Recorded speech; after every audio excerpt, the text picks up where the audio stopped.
There we go. Hello, everyone. Welcome back. Episode 15 of Season of Ghosts. Pretty standard opening here. Nothing to announce and anything like that. How about we get a recap from whoever wants to do it? Cool, yeah. As usual, I got it unless somebody wants to call it. Okay. Mm-hmm. All right. So, in the aftermath of a failed battle against a pair of two-headed snakes, we found the Kappa that we were escorting was gone. He was eaten. With regret, we continued down the trail toward the old monastery now that we are on the other side of the horrible wall of ghosts, where we found a shrine built on a bridge crossing the river.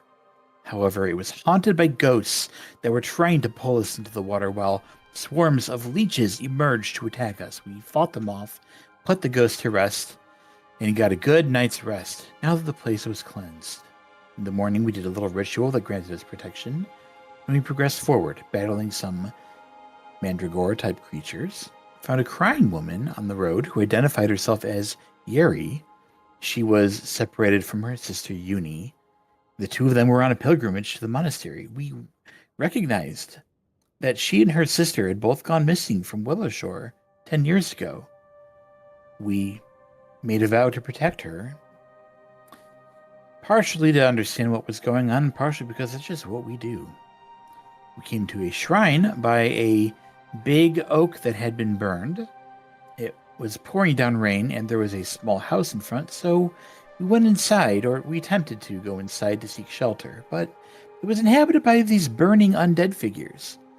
We extinguished their flames, put them out of their misery, and it appeared that they had been the inhabitants of the building when it was burned down, or burned. Most of it was still intact somehow. The shrine that was behind the house contained tools for repairs, as well as an ornate incense burner and some lavender. We took all of this and lit some incense at the shrine for protection and boarded up the holes in the house. Unfortunately, it may have been the incense or it may have just been a timing thing, but Yeri changed into a monstrous form as her head and inner organs separated from her body, twisting into a wrathful visage, and we were forced to put her down mercifully. We rested for the night, and in the morning, new grasses and flowers were growing all around the burnt oak. We felt compelled to pick some flowers as though they were a gift given to us. The path continued up the mountain, where we fended off a will-o-wisp. Though we still had a ways to go, we knew that a mountain shrine would be ahead of us. And that's where we are. Alright. So, as you have slain this will-o-wisp, or one that was sort of formed out of those many scintillating red butterflies that you guys have been seeing many times here, you, well, have some respite finally from the danger of it.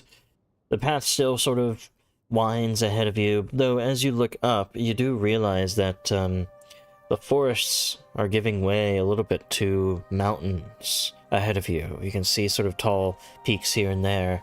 Not snowbound peaks, but certainly, maybe in winter, certainly so. Otherwise, guys, I'll leave it to you. What do you do from here?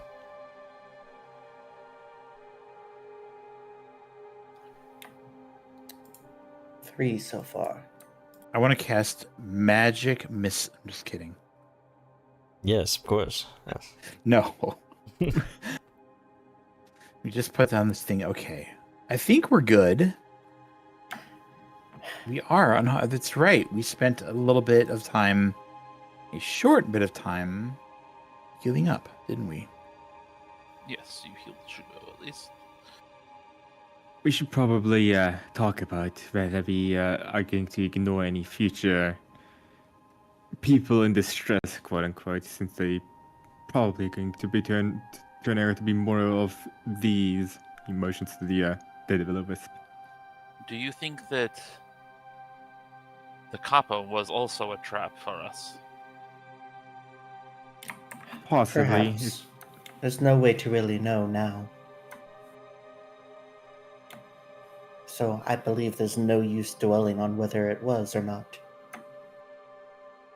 The only way to know for sure that any of these are a trap is to try to do the best we can and risk springing the trap. At the very least, we should think twice before stepping in. Look closely. We should try, because that's the right thing to do. We should try. Just be cautious.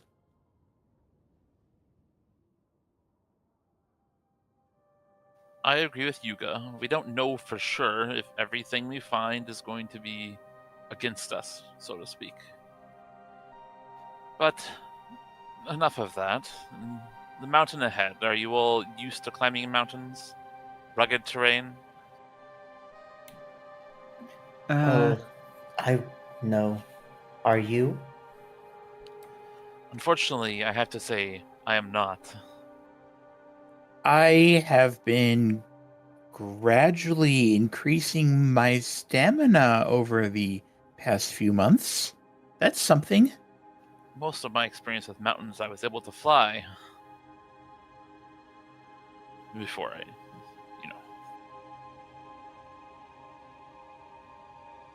No, I'm a decent enough climber. At least I won't be totally incompetent. Well, I mean, we're still going to be following a path the entire way. Yes, it will just be more rugged. That's fine, as long as we have a path to follow. On that note, I think we should begin. I'm ready. Okay. No time like the present. So, Who's gonna lead the way? the fog of the morning here. After you guys head out for about 3 hours or so along the path as it winds up further through forests still, but into the mountains as well, it does eventually give way.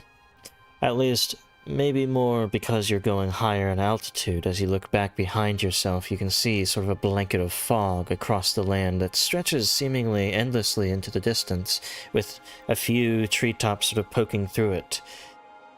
You seemingly couldn't even see to Willowshore from this distance because that fog seems to blanket everything below where you are. And yet, your eyes must still stay ahead as you wind through a sort of deeper part of the forest. Your surroundings become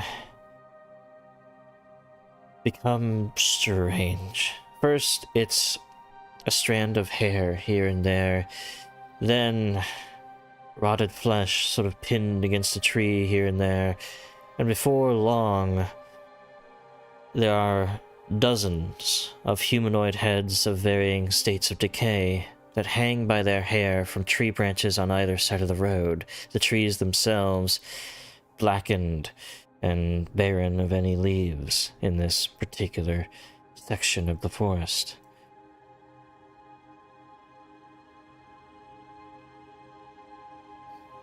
That's not very comfortable.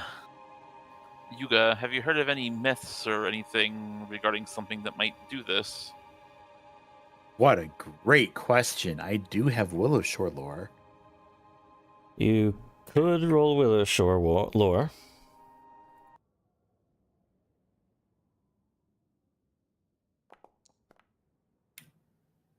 For 21. 21, okay. You have never heard of anything like this. At the very least, you know this is not supposed to be on the path to the monastery. This is a corruption of it.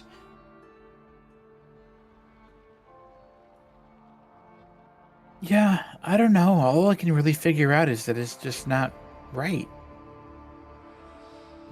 I need to reset the... There we go.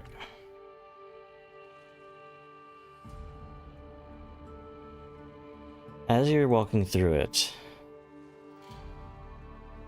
there is one head in particular that is different from the others. As you draw closer to it, you see it from a while away. You start to hear these whispers and hisses from the decaying lips of the heads all around, menacing voices swirling in the air. You will join us. We welcome you to our family. Join our voices. Become one. Great Kugapti.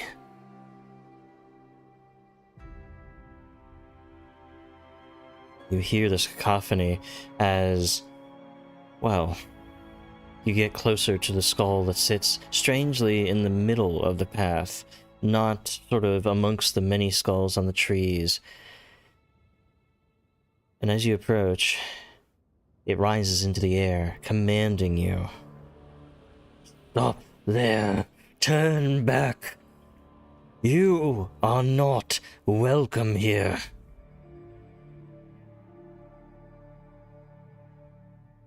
Unfortunately, we are unable to do that. We must progress onward.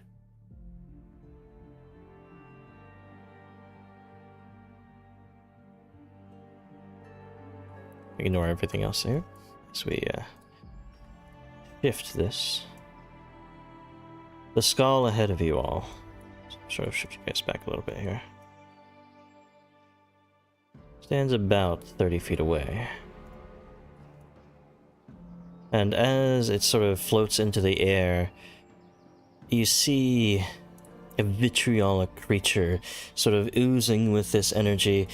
A tongue that shouldn't be there with an otherwise barren skull sort of lashes with its words. You lack the insight to join with great Kugapti.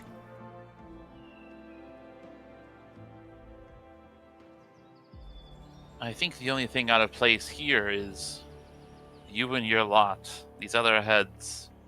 You don't belong in this place. This is a sacred trail.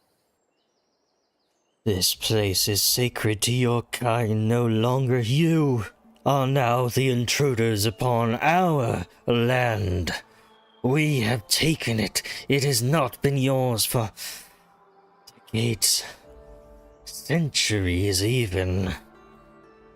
Perhaps it never even was yours to live in, yours to go along with, yours to pray within. It was always ours. It still taunts you from that distance there. Yeah, I don't think so. I don't think so, no. I think Kugapti is the intruder, the invader, as well as those that serve Kugapti. You know little of your history. It's a shame. I tell a tale that is a lie to your ears, and you, in your foolishness, listen to every word.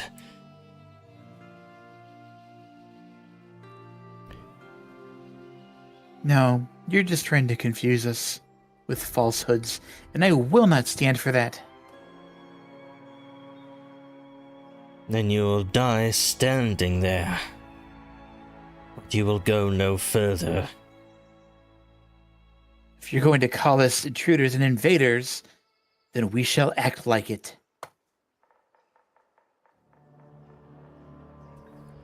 Still floats there.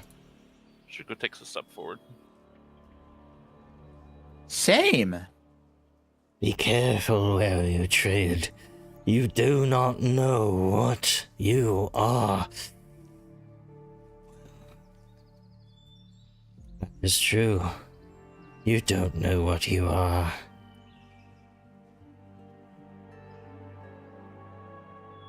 What is that supposed to mean? Obviously, we know who we are. Fools, fools. All of you in Willow Shore. Still Is there, just like- floats there. Is there one of these heads like hanging from a tree nearby? Should we go here? Yes.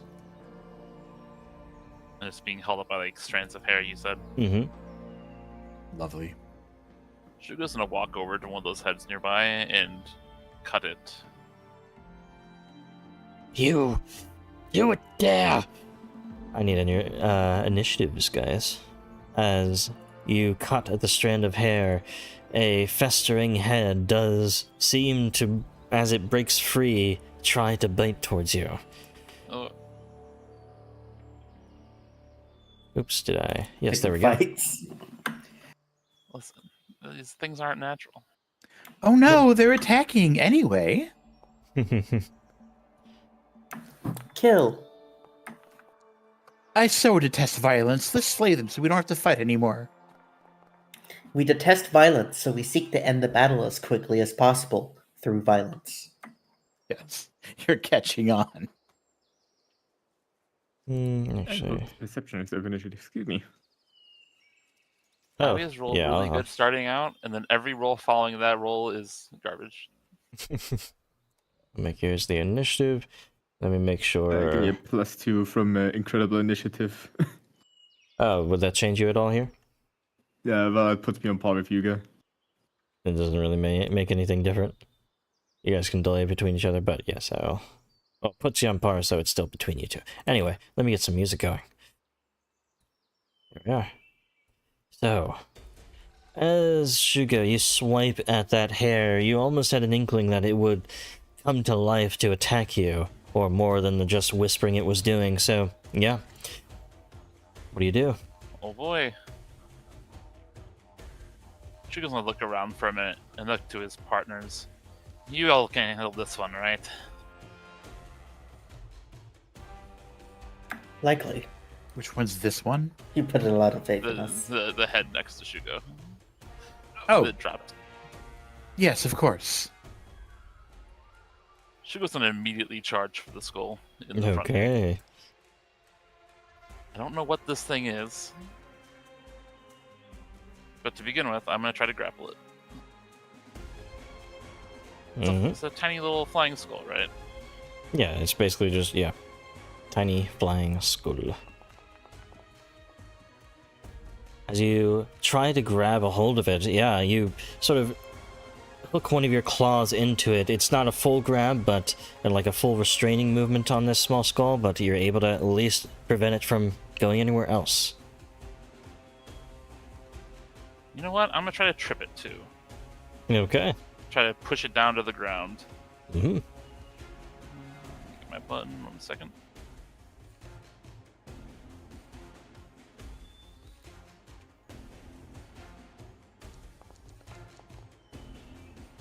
Hold on. I do need to do something for your grapple, because it is technically an attack, because it has the attack trait, not a strike. So it does sort of bite back at you really quickly. Like, bite back at your hand as you're trying to hold on to it. Luckily for you, you're able to sort of maneuver yourself to avoid that. You are unable to trip it as well. Well, that's all 3 actions. At least it's held. These smaller skulls, ripping themselves from the trees by their hair, rush in straight for Yuga. You were never supposed to be here in the first place, it sort of whispers out. As it gnashes towards you, it's not able to actually get a good strike in on the first or the second because, well, you have that mage armor going.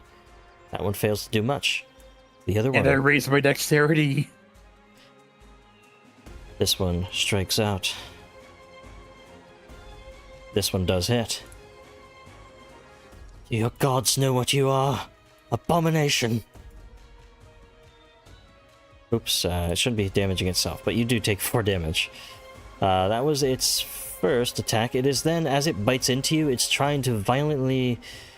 Oh, actually, these guys are different from the other gnashing skulls I know about. Okay. Literally ran these the other day in Rusthenge. They have different abilities, so it's a little weird. 7 damage as it sort of gnashes at you again. All right. And, oh, yes, something else I'm forgetting. I need a fortitude save for the first jaw strike. Maybe I shouldn't have ran up here. Okay. Its festering teeth get into your skin a little too deeply. You worry something might have affected you here. Actually, that's rough. wait, hold on. You have... Yeah, these are low-level creatures. You actually succeed still with a 4. Never mind. Oh, wow. I was wrong. Okay.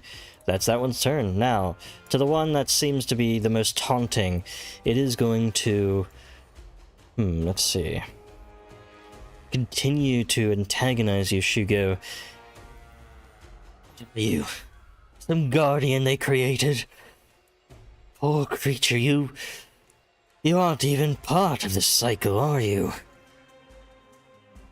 You're stuck outside, like us. I need a will save from you.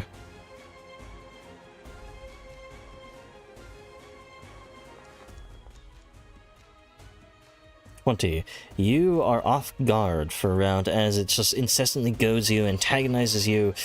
You just find it irritating. It goes for a draw strike as the second action.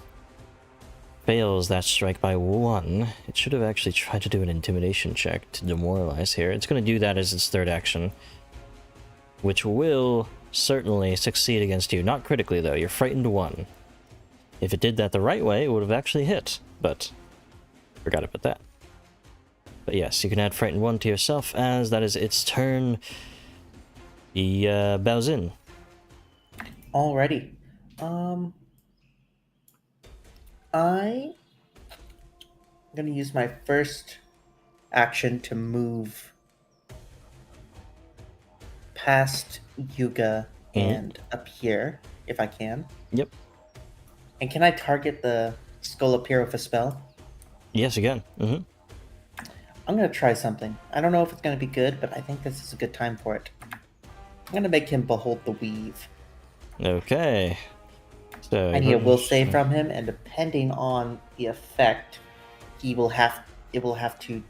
Ooh, he does that's a fail. failure. So at least 2 of its actions, it has to decide on right now. Let's commit to at least 2 actions for the next turn. It is going to stride towards you and bite you.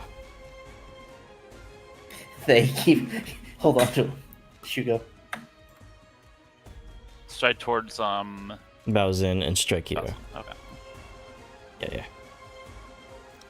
Behold the weave. It's a neat spell. Let's see if it's good.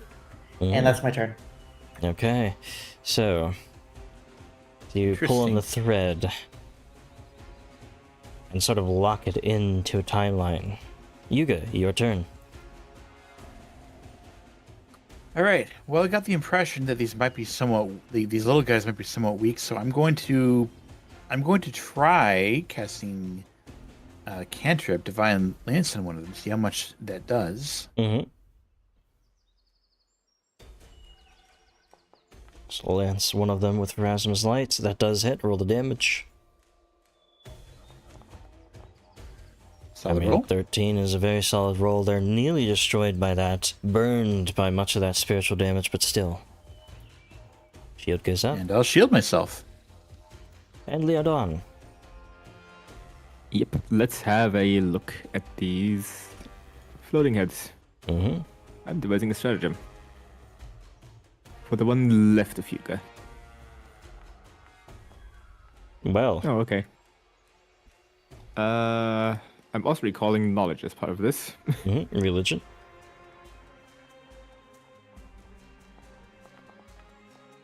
Well, as well. So, I believe that the critical success on the religion check. What 2 things do you want to know about these festering gnashers?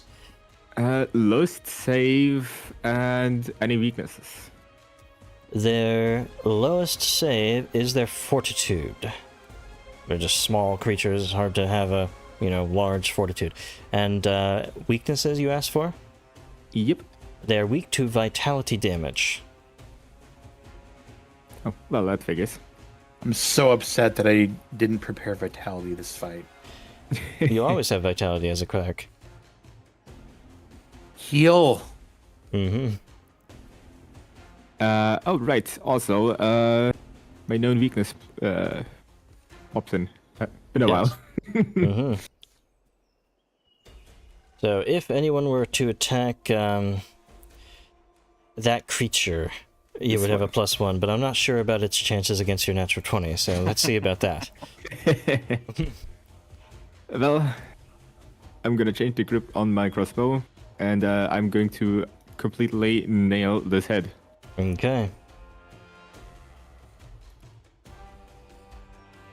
You aim for it, you realize it's going on a trajectory straight for Yuga's throat.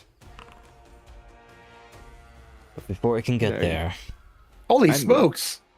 you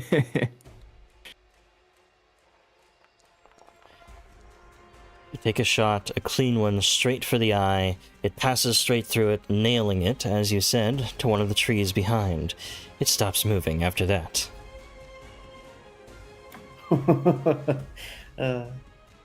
I wish we had those rolls sooner. I don't really feel good shooting at heads. Feels like I might be shooting at villages. I might as well Death's Call. It's a that level should 1 be- creature. Yeah, so It is undead, though. tiny, yeah. I mean, that counts as destroyed, right? Mm-hmm. It's all 3 of my actions. Alright. Shugo, over to you. Well, I'm gonna maintain my grapple. Alright, let's see.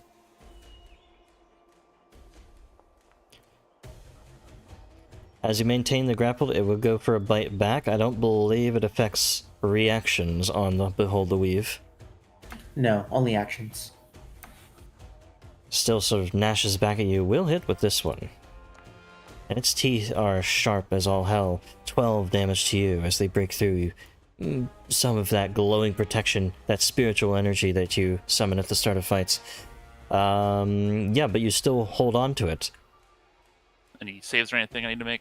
Or no? For this one's bite, no, it doesn't have anything like that. Alright.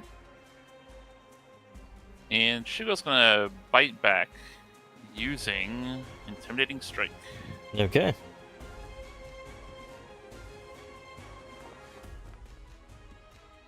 Well, that will definitely hit.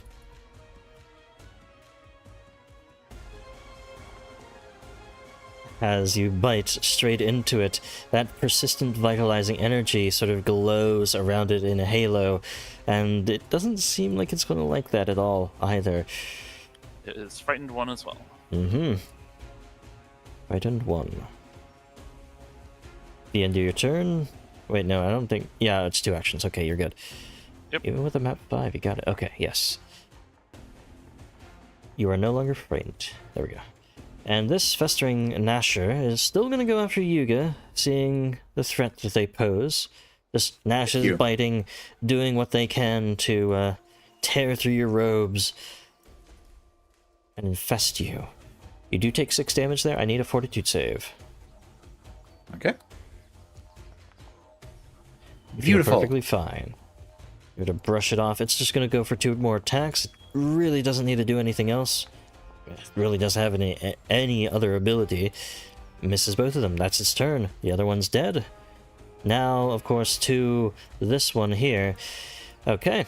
It has 3 actions, but 2 of them have been determined. It tries to stride towards Baozin. Can't do it. It tries to strike at Baozin. Can't do it. Its last action will be to strike at Shugo.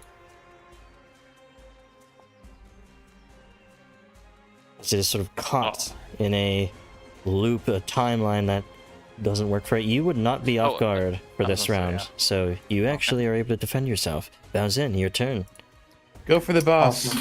See, that was great. He couldn't do anything.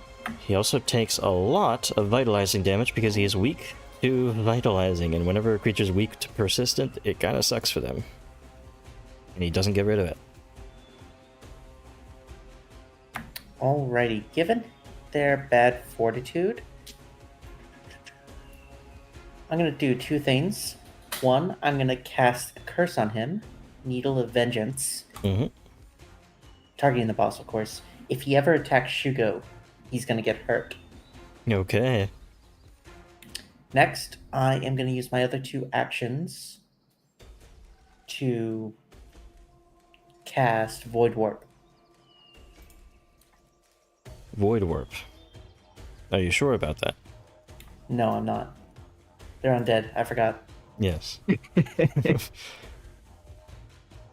gonna cast Daze instead. Okay. Against the one to the north.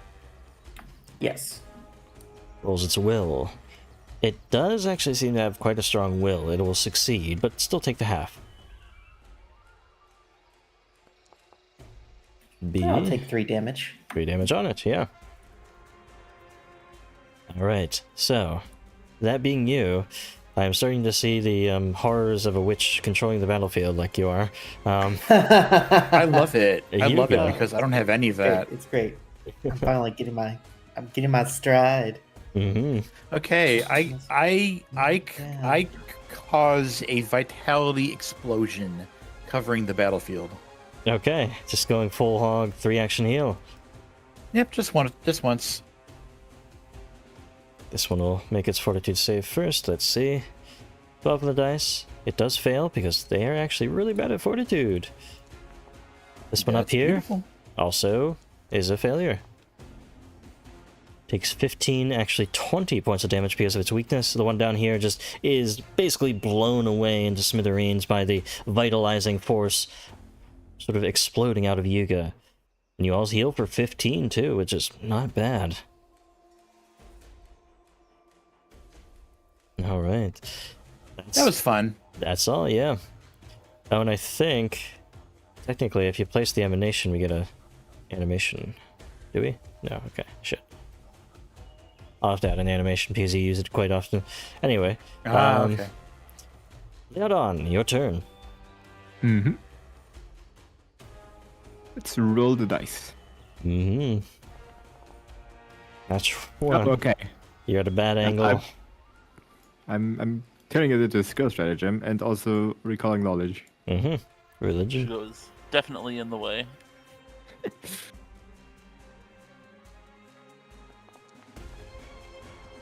Okay, religion 26 total.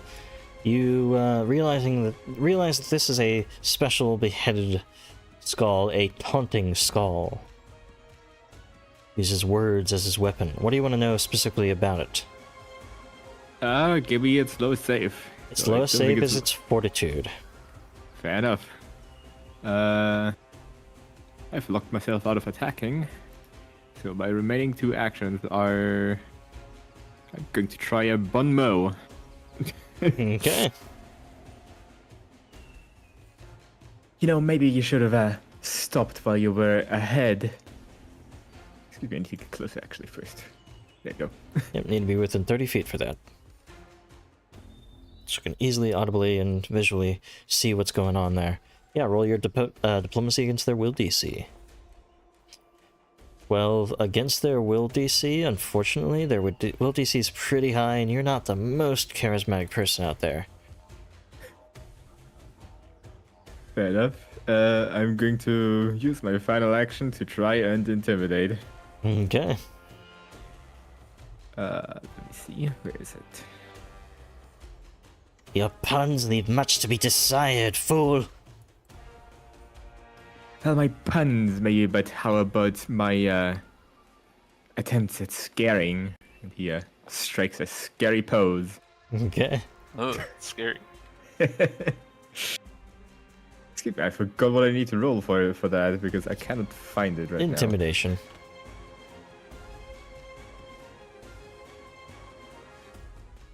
Oh, makes sense. Oops. Alright, it's Oh, not really gonna work untrained at these levels.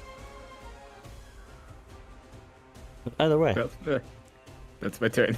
Shugo, yours. you may say that I am outside of the cycle, but at least I am not destroying it like you and your god are trying to do. And I'm gonna try to keep holding him.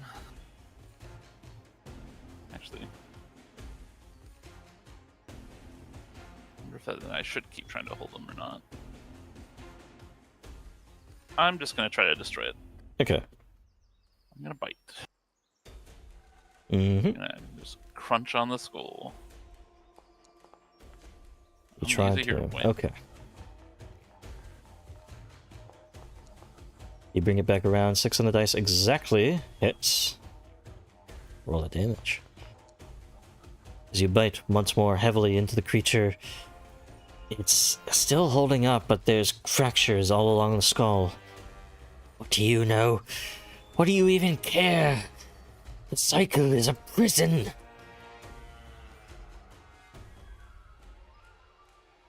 The cycle is how people grow and get better. And I am going to now try to knock it prone again. Cycle?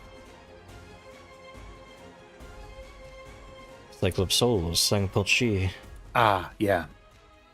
That failed. You are not able to bring it down.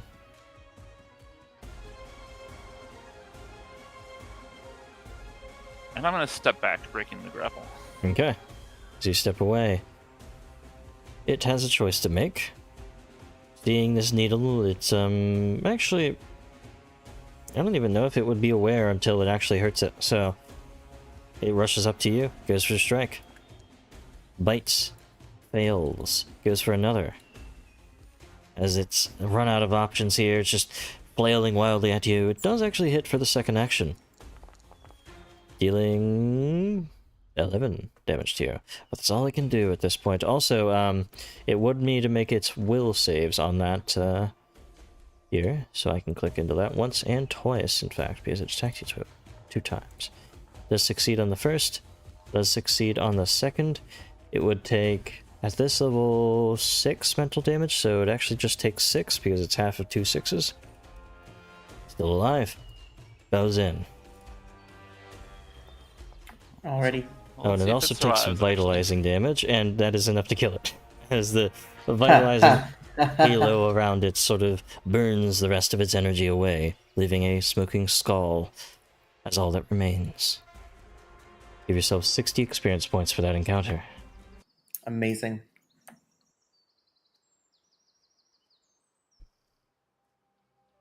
That wasn't bad at all. Shugo's going to immediately go around and remove all the heads after the combat that are still hanging from the trees around them. There are dozens of heads, and they're deep into the forest. It may be a arduous task. And they still sort of cackle and whisper evils and terrors to your mind. I will come back later and deal with these once we've dealt with the monastery. I'd greatly benefit from taking 10. Probably not able to get them all in 10 minutes anyway, so... Do what you will in that time. Yeah, Shugo will take care of what he can in that time period.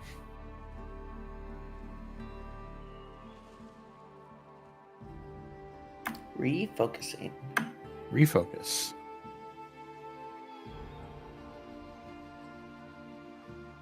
Mm-hmm. Feels good. Focus.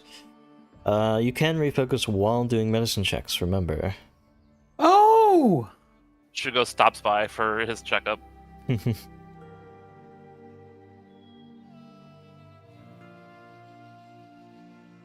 Okay, here it goes. Make sure I have you targeted. I'm only down like 11, so I can just Yeah. do a regular. Oh.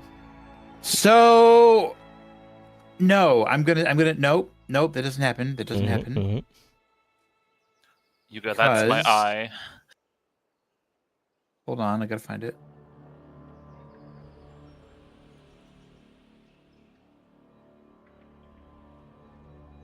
There we go. I have a crying angel pendant.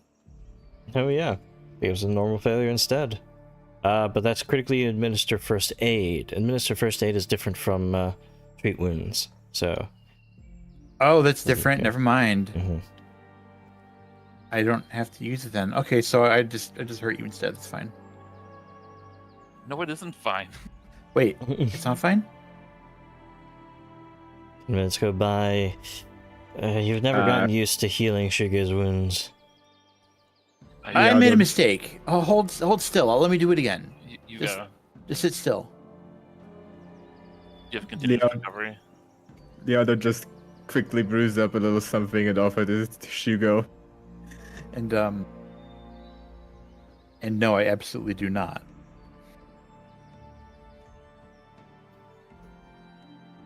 Absolutely not.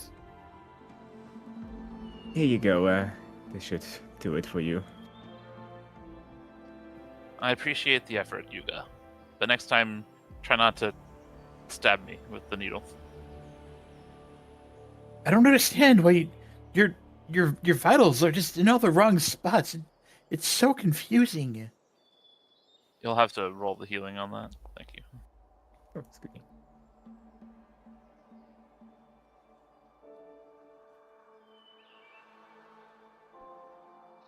Thank There you. we go. So, as you guys quickly leave the Forest of Whispers behind, you start to break away from the deeper forests as you're going further and further up winding paths that sort of go along cliff sides here and there. And as you're heading up it, seemingly from over the mountain that you are heading up to, this great storm intensifies, sort of making itself known by a peal of thunder and a flash of lightning. The sun is setting in the east, sort of towards Willow Shore. So as its rays cast over top the sort of cloud tops of the fog tops, it quickly descends away within this great storm. I'm gonna move you guys to a new scene as basically as quickly as the storm starts, you also find yourselves at something of a landmark before you. A waterfall that pours over a 50-foot high cliff into the river below. The sound of cascading water somewhat obscured by the howl of the wind and the pounding of the rain. You see ahead of you a rickety wooden bridge that allows passage over the river, while a narrow set of steps winds up off the path into the escarpments to the north. Let me put your tokens down. What do you think that skull meant by what it said?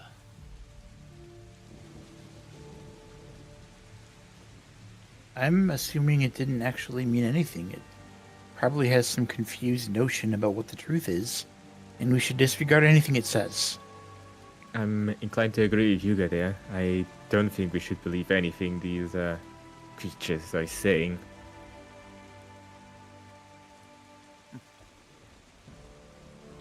You make a good point. That being said, if you disagree, I will certainly listen to you, and perhaps we can reevaluate that. It's probably nothing worth listening to. It is just the ravenings of a creature that follows a demon, so it's probably not worth listening to. Shall we? Absolutely. Shugo's gonna start heading down the path towards the waterfall. Okay. Shugo, as you're heading down the path, you, being a follower of Sangpo-chi, know this location. And you know its lore as well. When Master Zihui first ascended these mountains, she was drawn to the majestic waterfalls that cascade into this lake and was taken by the site's beauty. In light of River's symbolism in so many myths and parables about the cycle of life and death, this seemed the perfect place to set up the Pilgrim's Path's third shrine, to parallel the bridge shrine's position. Unlike that shrine, though, the presence of the small lake here, where river waters gather and linger, does not symbolize the cycle of life and death. Rather, it asks the pilgrim to contemplate each life as something to be enjoyed, and also gives the pilgrims a perfect place to bathe and wash at the end of a tiring day of climbing. This must be the third shrine, the last one.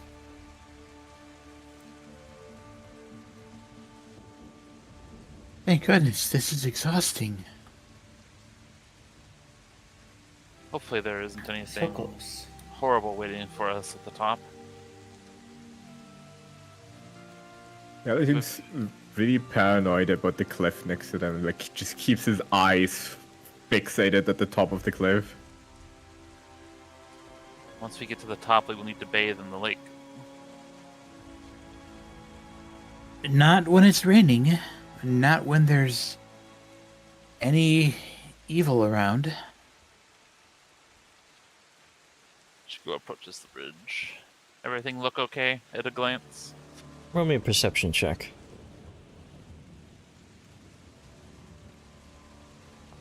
Especially since the last bridge, wasn't very safe. It's a little rickety, but you could cross it quite easily, actually. Doesn't seem like there's anything wrong with it. Shugo will do so then.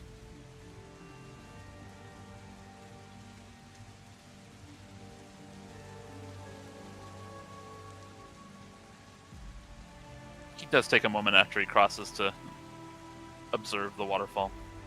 I wait for Shugo to cross completely before going across. Okay. Something wait. Well, he's not that fat.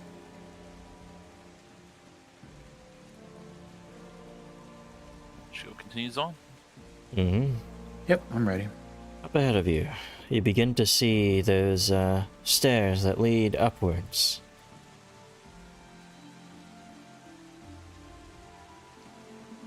This should be just fine. I'm still surprised that everything is in such good shape. Shugo starts climbing the steps. Okay. As you climb it, the trees hovering over your path ahead, the stairs a little bit slick in the rain. It is, though, otherwise uneventful. As you start to reach the top, rounding the bend, you see the true waterfalls that make up the shrine area here. Looking out about yourself, you see first this pulley system and a raft attached to it, sort of waving a little bit in the lake's sort of tumultuous waters with the rain. But across the way seems to be a shrine building itself. You also notice that there's a cave that seems to go under the cliffs right here. This sounds so cool. I assume the water here is pretty quick. It's not that fast because it's sort of bowling out into a lake after the waterfall. It's less fast and more like choppy because of the rains right now. Well, looks like we can cross on this platform.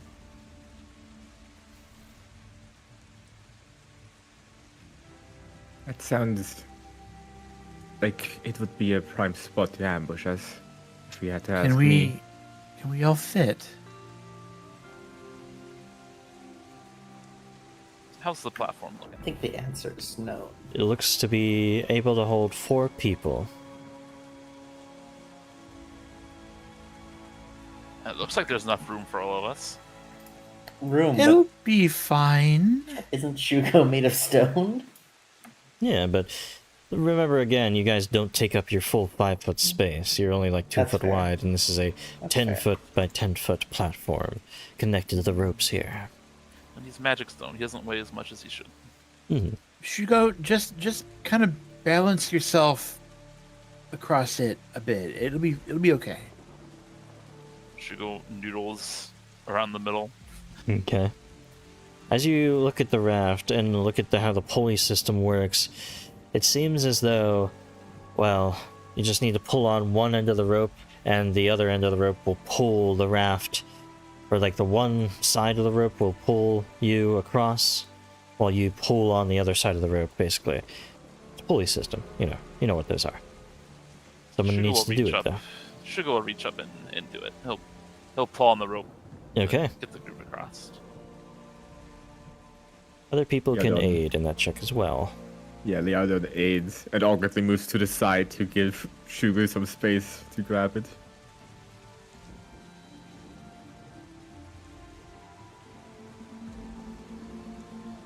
Yes, my aid.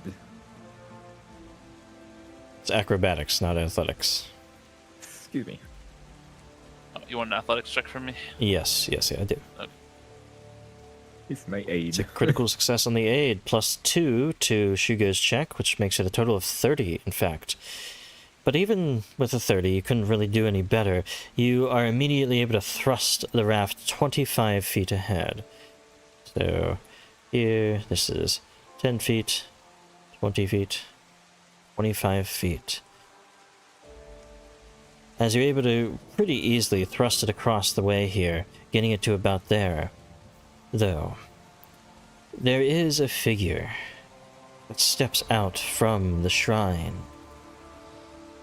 A woman with a straw hat and lightning sort of streaking through these blackened hands. She steps out, shrieking at you all. You don't belong here. The storm will take you. She is also accompanied by 2 sparking bats. I need everyone's initiative. Oh no. You took from me my toy, my plaything. We've been hearing things like this a lot. Well, You're no different. That Kappa was my only entertainment.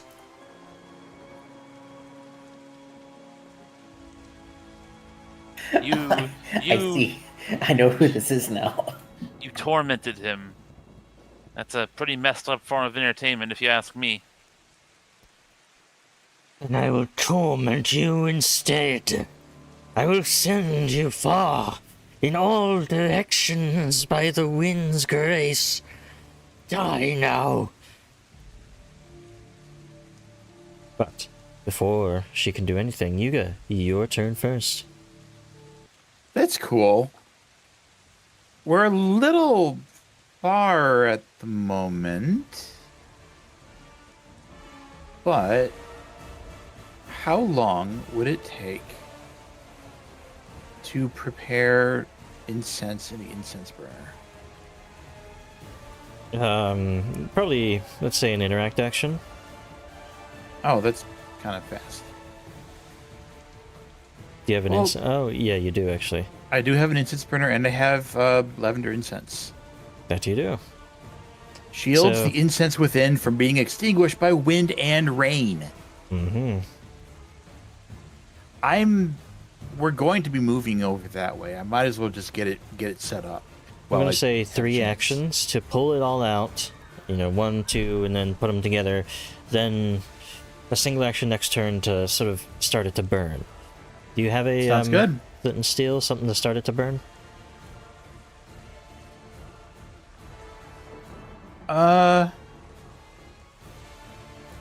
Yes, I do. Okay, perfect. I do have the flint and steel. So you prepare it this first turn, you'll be able to light it up next turn. All right, Sounds good to me. Balzin, your turn.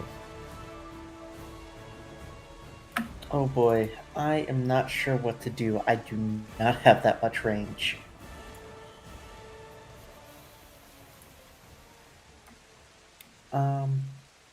So we're gonna have to do checks to move this.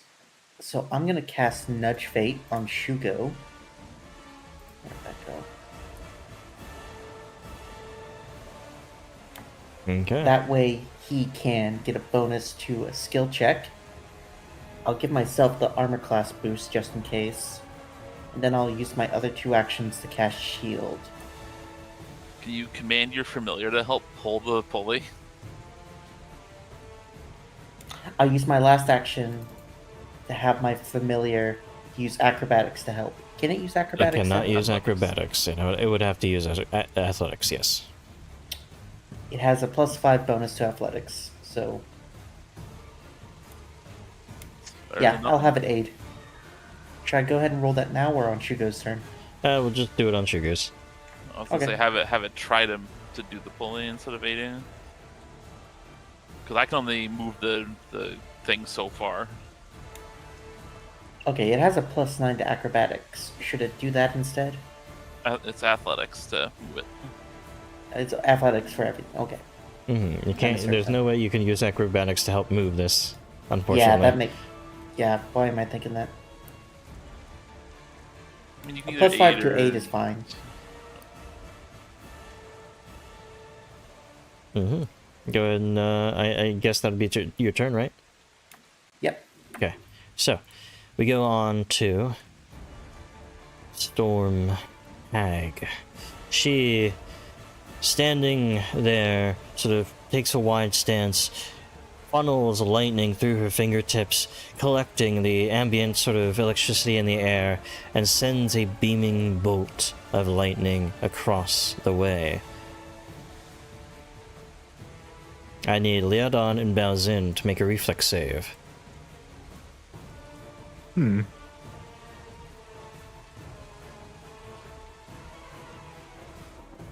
gonna re-roll that with a hero point.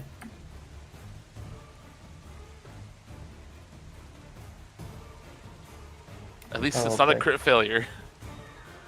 So I'm gonna use shield block. Wait, it's not a crit failure still, is it?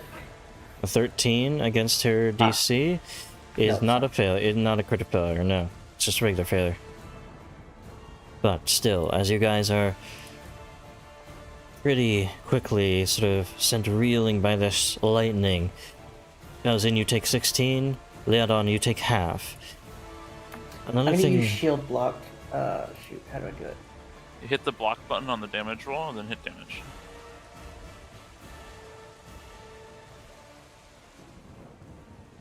Okay. As the lightning Okay. streaks through you guys, you get away from the worst of it, but the post, the pulley system holding on to this, this whole pulley system shatters from the lightning. As it shatters, the rope sort of goes slack and the, whole thing may threaten to start sliding to the south towards the waterfall if you guys cannot keep it moving towards the other end. But you do have a hold on the rope, Shugo. As her final action, she will simply step a little bit closer. That'll be her turn. Fly! Speak to them! The spark bats are going to fly out into the waters here. So 5 feet up, and then Don't love that. 50 feet to start. There we go. Then it's going to sort of flutter around the side here towards the back of Shugo, or Yuga rather. And it's going to just start biting into you.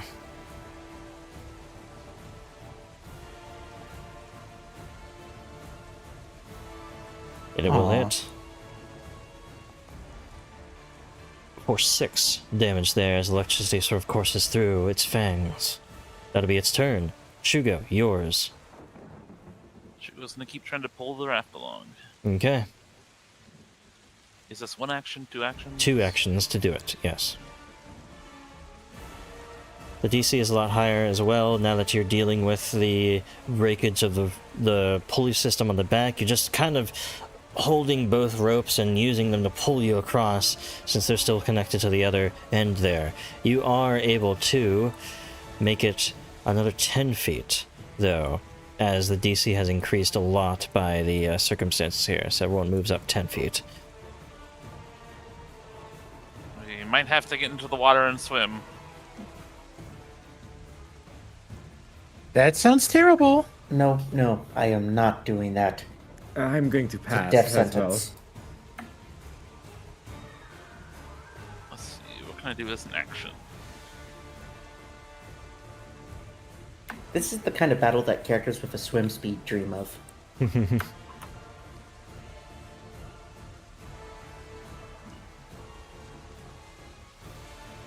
don't really think there's much I can really do with one action.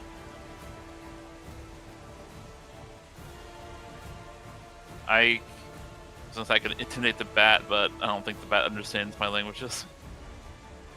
It's at -4, I believe, right? I think so. Yeah, I'll try it. I mean, it's better than Mhm. nothing.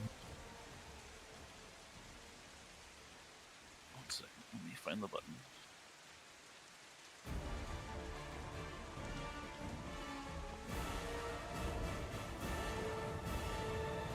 Unfortunately, it's unintelligible to the creature. It doesn't really understand.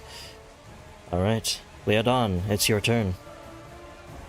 Well, he's been given a tool to attack from afar, so he's using it to attack from afar. I'm Okay. going to first devise my stratagem. Alright. I'm keeping 15. that. Okay. Recall knowledge. What would I need for that? For her, that would be Yep. society.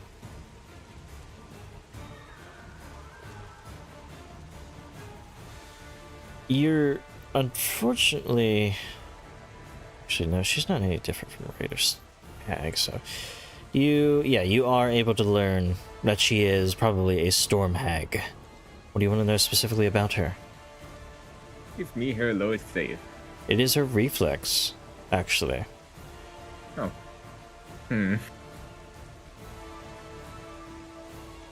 Nothing to be done so far about that, but I will now unleash a bolt. Okay. Tries to bring up the winds to deflect your bolt, but it's too quick, it's too fast. It does hit her. Roll the damage. For a total of 15 as it pierces her shoulder. Okay. Final action is reload. Alright. You reload. As you do, another one of the spark bats flies over. This one sort of skims along the water. It's pretty low to the ground, but it only takes one action to actually get there. It is then going to just start buzzing about you, biting as hard as it can. It does get there really fast, lightning quick. Allows it to hit pretty hard. 14 damage to you, Leodon. Goes for another strike. This one will miss, though, as you're able to bat it away. Anyway. Yuga, your turn. Okay. Actually, at the beginning of the round, now that the sort of connection point between two ends has been broken, the raft begins to drift. 20 feet down. As it's sort of being taken by the waters, headed towards the other waterfall. You can still, of course, move it, trying to pull it towards the other shore, but it's starting to curve at this point. So, Yuga, what's your plan? All right. First things first. I'm lighting that incense burner. Okay. You're in the middle of a storm. You're not sure if that incense is going to get to her. At least, if you're not close to her, like very close to her. But at least it's lit. Yeah. We have to get close to her, but at least this way I'll have it ready when we do get close to her. Mm-hmm. Okay. So you mark that down one quantity. Okay. Who is kind of taking charge of handling the raft? Shugo. I will guide Shugo. Mm-hmm.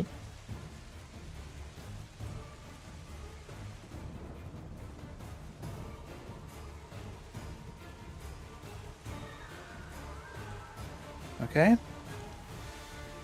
One action, bats are not in melee range and not undead anyway, so I will just do a quick shield Alright. for lack of really a better single action.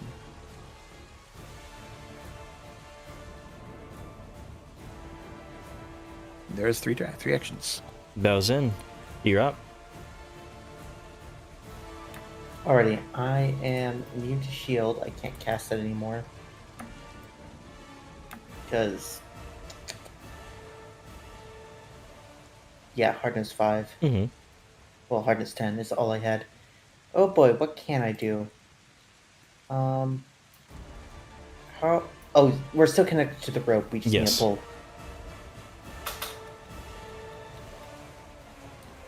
I think all I can do... is anyone guidance immune? Yeah, most of us. I have guidance as well. I could try to cast it in aid or something like that. No, my athletics is terrible. I shouldn't. Oh, what can I do?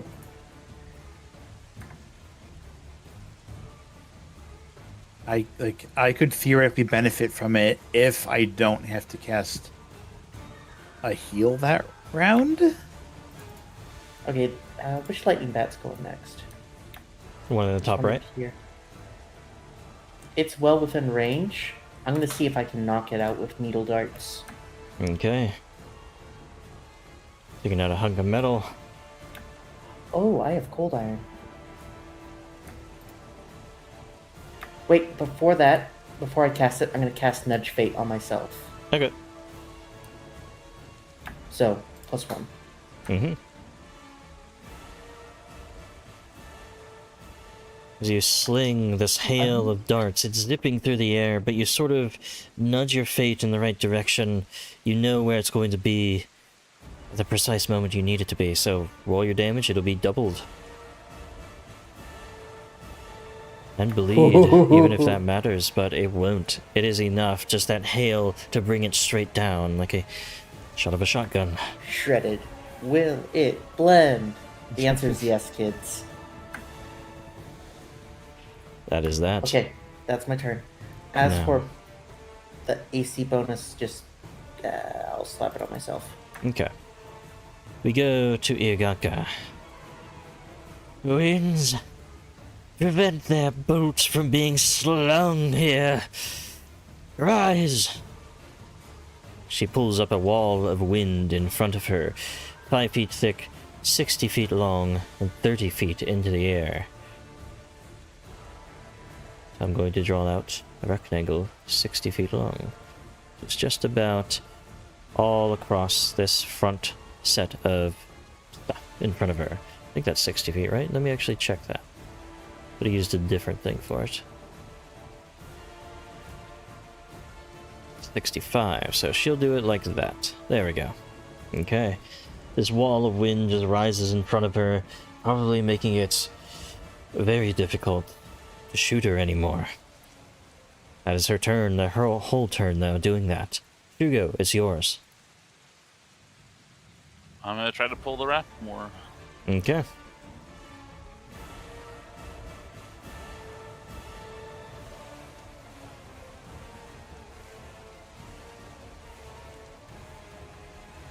Put that on there. 18 is unfortunately going to be a failure. You're not able to pull it in these tumultuous tides because both of the ropes are kind of just on the end there. It's really weird trying to pull yourself across like that. You fail. Anything else you do? I don't think I'm gonna be able to get this raft to the shore. I guess I'll try to intimidate that. Mm-hmm.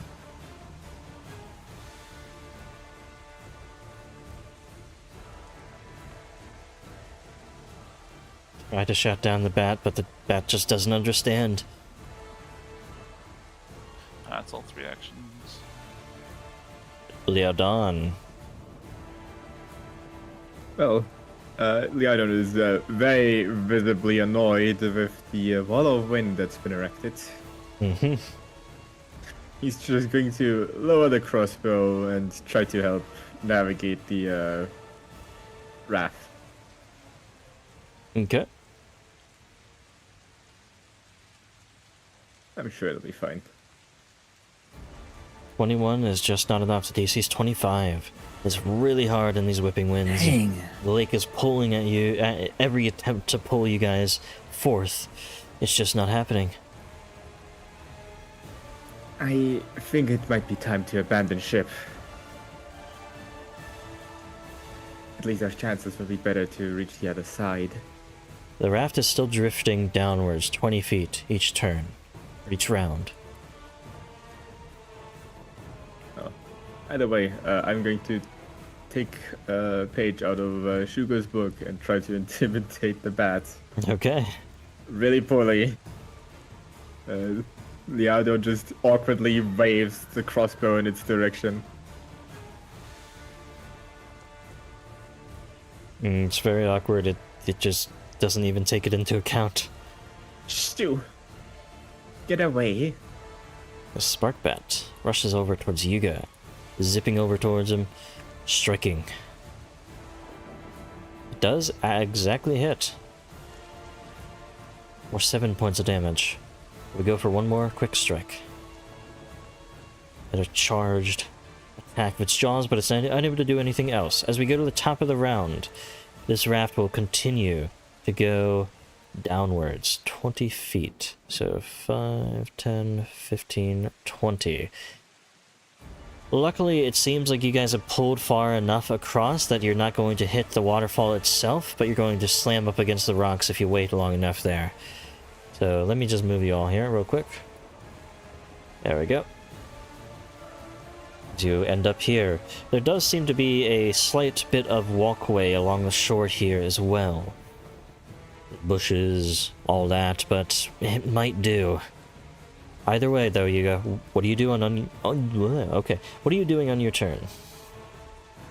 Well, I cannot control the raft at all myself with my absolute, complete lack of athletics. I have 0. I'm going to take a pot shot at the bat. Okay. Fire for Divine Lance. Quick shot across the Orly. lake towards the actually, hold on. God dang it, why is the chat getting stuck again recently? It is really annoying. It's been stuck for a long time too. God dang it. I hate that, especially since I don't know if it's actually stuck for a long time. I need to fix that. So annoying. Anyway, you do miss. Yeah, I do. Okay. All right. Anything else?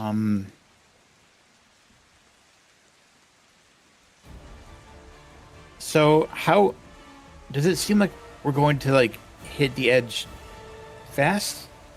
In a round, yes.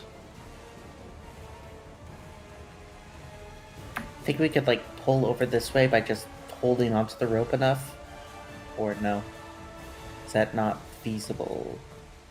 Actually, yeah, that would be how it would be working. Actually, hold on. Yeah, it would be because of how the Pythagorean theorem works. So you would be kind of drifting over this direction as long as you're holding onto the rope, as it's still connected over here. Awesome. I'm gonna shout that out to Shugo. Just hold on. You don't need to pull us any closer. Just hold on. Okay. All right. Well, what if I wanted to like brace myself for impact? Like, would that be something I would need an action to do? Would that be a thing at all? That would... It's sort of like taking cover. You know, it +2 to your reflex saves is something you can get from cover. And if you're just bracing, yeah, it would be a reflex save for this too. So, yeah, +2 to your reflexes. Yeah. I want to go ahead and do that. Yeah. Okay, we'll consider that done. Baozin, your turn. Oh boy. I'm gonna target that other bat. Is Shugo gonna need to make a check for holding on? No. Okay. Then I'm gonna use Nudge Fate on myself. Extend the AC bonus, because why not? And I'm gonna target that bat with another Needle Darts.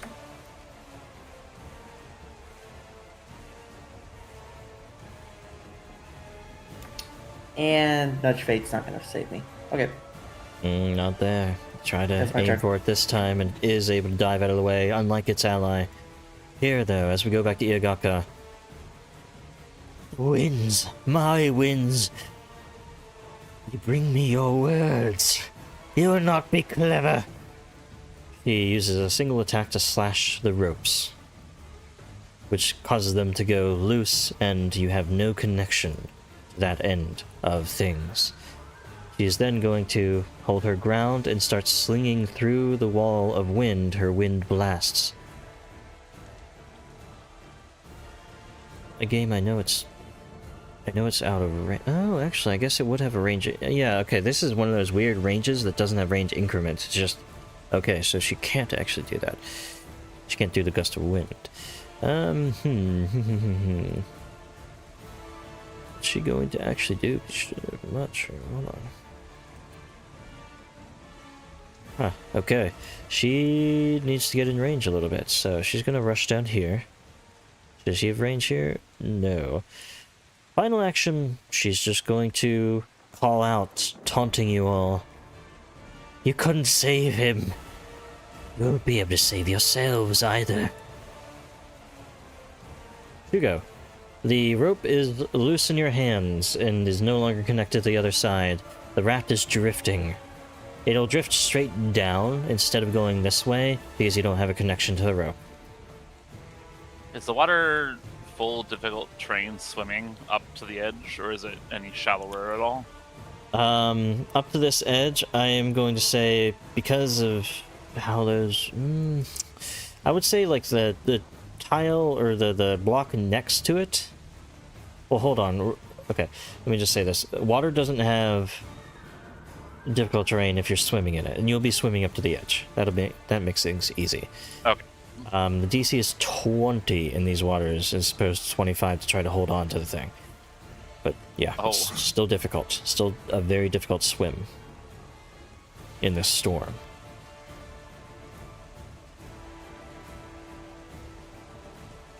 So if the raft is going to hit the wall here, is there going to be a risk of people going down the waterfall still, or are they going to get pushed this way? The raft will just hit it, and it'll be stuck there. You doubt, unless people jump off the side on this side, they're going to fall off the waterfall. You're past it at this point. Because you're able to pull far enough along that the waterfall is not an issue anymore, but you will still hit here, and the shrubs will be difficult terrain. Yeah, that sort of thing. Yeah, they can deal with that. That's fine. Can you leap out of the water? You can leap from the raft, but you can't leap out of the water now. Okay. It's unfortunate. Well, Shigo's going to leap from the raft, Okay. which is a 15 feet movement without a running start, unfortunately. Don't have quick jump. I believe it still does work with, the normal movement rules. So you jump, leaping into the water there. You must swim or else you'll start drowning. Yep. I'm going to have to swim to get to shore.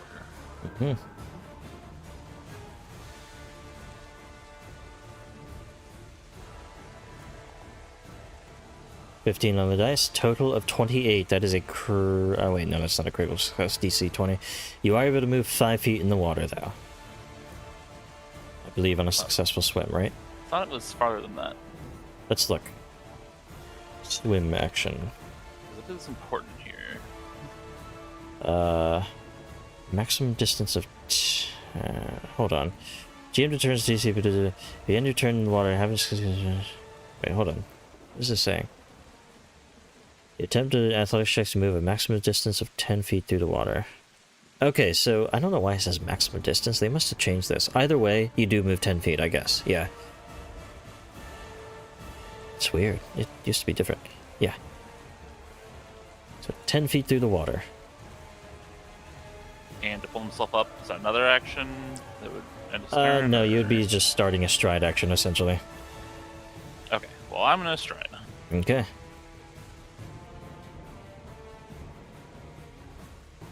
5, 10, 15, 25, 30. Alright, you end your movement just at the edge, sort of the corner of the wall of wind here. She stands in front of you there. Liadon, it's your turn. So, you two are also planning to leave, right? We have no choice. We have to go. It's going to hit the edge in just a second. Fair enough. I've braced myself so, like, hopefully don't fall in the water when it hits. We'll find out if it worked. I was going to see if I had enough space to make a long jump, but I guess not. No. There's no way I can move 10 feet on this occupied boat, so I'll just jump into the water. Okay. Hope for the best. I'm gonna start swimming towards the shore. Well, if you do a leap action, which is one action, you can jump 15 feet. Oh, that is pretty convenient. Yes, I will instead leap. Excuse me. Mm-hmm. 15 feet horizontally if your speed is at least 30 feet. Or do you have 30 feet speed? Oh, that's just me. Yeah, it's only 10 foot. 25. Yeah, so you can leap 10 feet from the thing, but not all the way to the to the shore. There. I'll just swim the rest of the way. Okay.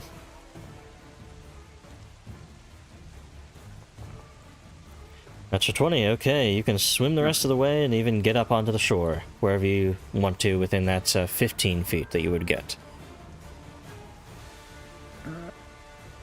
But yes, that's good. Jump into the shrubs. All right. And final action will be. That's awkward. I'm going to devise a stratagem just for the recall knowledge check, honestly. Okay.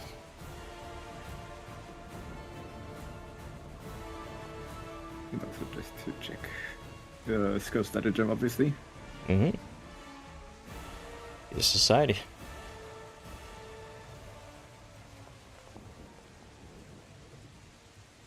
All right.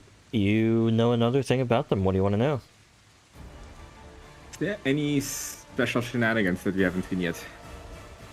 There are quite a few things. Maybe narrow that down for me. What would you? Boy. Is there anything they could do on defense, I guess?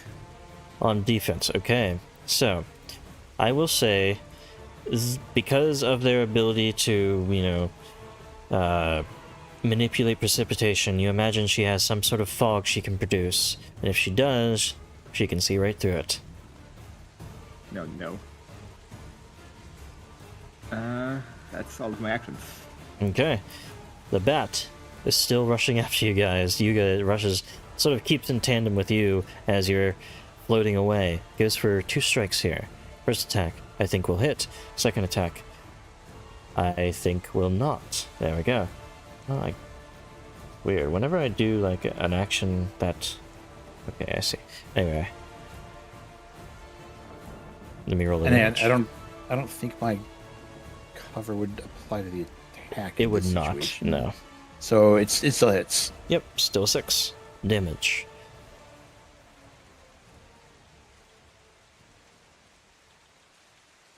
Alright, that's all I can do though. It just rushes up, zips, bites at you. Yuga, your turn. Okay, is this where the Oh, yes. ref hits? Reminding me. Yeah, it will slam itself and sort of wedge right there, we'll say. So let me move you guys. Okay. Sorry, I already did it. Oh, yeah, it's fine. But yes, these shrubs are difficult terrain, but these squares are valid to step into. Just difficult. Cool, so not knocked in or anything. Good. I will just... Actually, yeah, I do need to make you guys do a reflex save as it slams into the wall here. Okay. So Belzin and Yuga. Minako doesn't really do it, it's on your shoulder. I'm gonna use if a +1 applies, it applies because it didn't matter for my attack roll before. Okay. It doesn't really change anything, that's still a failure. The DC is 20 on this. So, Okay. Yuga, you're fine, you don't take any damage. Only a critical failure would have sent you flying off of it. But Belzin, you do take a d6 of damage, just as it sort of slams into the rocks and you're sort of pushed up against the rocks a little bit. But you only get a scratch from it, 1 damage. Alright, now I'm gonna Yuga, you can die. go ahead. Okay, I'm going to try to move full speed. How many squares of difficult is this?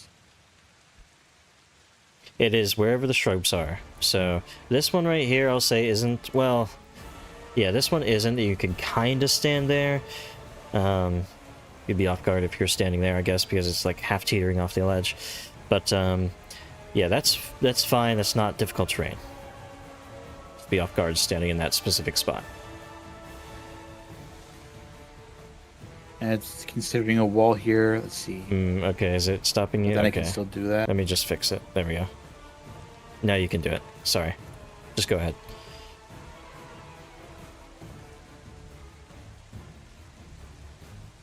There we go.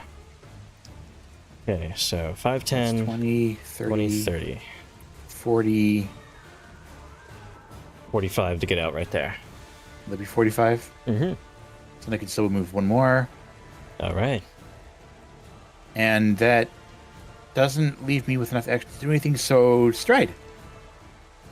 All right. Straight up right next to Shugo. The wall of wind. I think that's bearing about as down. far as I could get with all the diagonals I've done. Yeah, I think you're good. So with that, bows in. We'll Alrighty, see if this incense does anything. Let's see how far I can move. The incense still doesn't seem close enough to her. You imagine you would have to Yeah. be right next to her for that to Gonna start try. affecting Gonna her. try. I'm going to use one action to command Minako. She Mhm. has a climb speed, so she's just going to climb onto the wall. Yeah, easy. Easy. I am going to use my remaining 2 actions to try and get here, at least. Yeah, 2 Okay, actions. fine. You can get like about there with difficult terrain stopping you. Okay. Any checks? No? None for that. No, it's just difficult terrain. Alrighty, there we go. So, Igaka, finally you make your way onto my shores. It won't be easy for you. Far from it. Going to go over this rock. This rock is difficult terrain, so 10, 15, 20, 25, 30. So she would go up here. As she is leaving, though, so she would shoot these before she makes this movement. So actually, I'm going to put her here for it just so it actually lets me shoot them. She sends off these blasts of wind, sort of ripping towards you. Shugo almost critically hits, actually. You take 13 points of damage as it sort of blasts you against the rocks there. There we go. Let me just fix that. Then she goes for a strike against Yuga in turn that would hit. Yuga, you take 9 damage. And then, of course, she moves after that, ending her turn right about there. That'll be it. Shugo, over to you. Man, this wall of wind is in a terrible spot. It's difficult terrain. That's all it is. All right, I'm gonna do a long jump. Okay. I'm gonna stride like 20 feet into the wall here to start the long jump, and then Mhm. I'll leap. Okay. Where are you leaping to? I'm trying to get right next to her. Let me see if I can figure out how far I can go. It's based on the absolute result of your athletics check. So if you roll 19 total, you jump 19 feet, gone up to 20. Right. That sort of thing. I believe. What's the DC like? 5 or 10 or something? Or- No, that's literally just how it works. You jump as far as you roll. There's no DC. Would you round up or round down if it was like 19? Round to closest. Yeah, Okay. so 19, yeah. I'm gonna use assurance to leap, Okay. I'm guessing it's a 19. which is a 19. Alright, you go Just 20 put it feet. out there just to put it out there. Yeah. Get right up next to her. You are not getting away from this. And I'm gonna try to grapple her. Okay. Hold her down and maybe help my teammates. The winds whip around her, seemingly protecting her and giving her great strength against any, well, attempt to grab. Just have high fortitude. That's all my actions. Leodon, your turn. Alrighty. Time for me to squeeze past the little wall of wind. Alrighty, 1 move action. 2 move actions. And I'm going to just freehand a shot from my crossbow from this point. Okay. Finally able to get there. Quick shot of the crossbow does hit. Roll that damage. 7s, double 7s, total of 14. Not bad at all, actually. Excellent. It's That's across within. her thigh. Now, Sparkbat, left behind in the water, will continue to pursue... Actually, Baozin's a little bit closer. It's going to start going after Baozin. Jawing, biting, gnashing with that Joy. zipping bite. Misses both of them. Actually misses the first because of the balanced luck. Oh, yeah. That is going to be that. Alright. Yuga, over to you. So a square of the red is difficult terrain, you said? Yes. But also these two squares with a lot of rocks in them.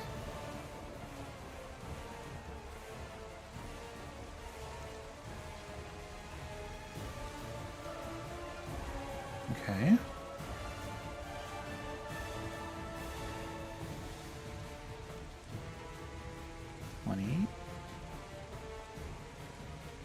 That'd be 20, and then 30, 30, 40, 40, 45. 45 is there. Could I potentially get around Shugo? Yes, you can do corner to corner there.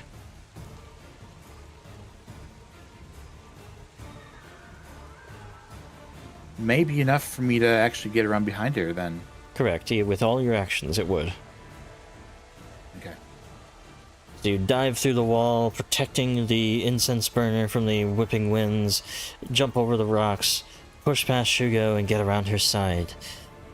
As you bring the incense up close to her, she becomes sickened immediately by it. What is a horrible stench? And then she must make a fortitude save. I know it's a little bit weird, but she makes a fortitude save after she makes her first sickened happens, and on a failure she becomes sickened 3. I love this. Get it away from me! That is your turn. Bows in. Just breathe it in. Alrighty. She is a distance away.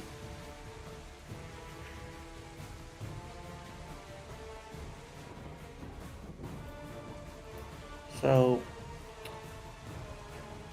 I strike there. Let's see how far I get. 40.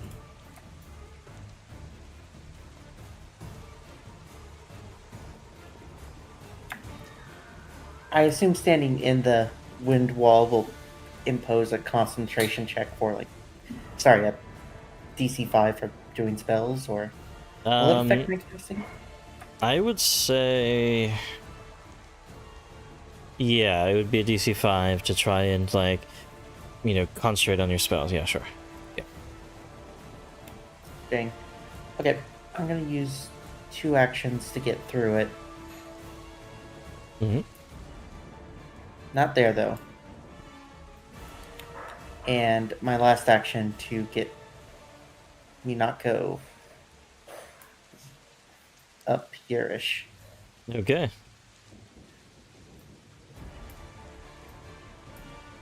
There. Say hi.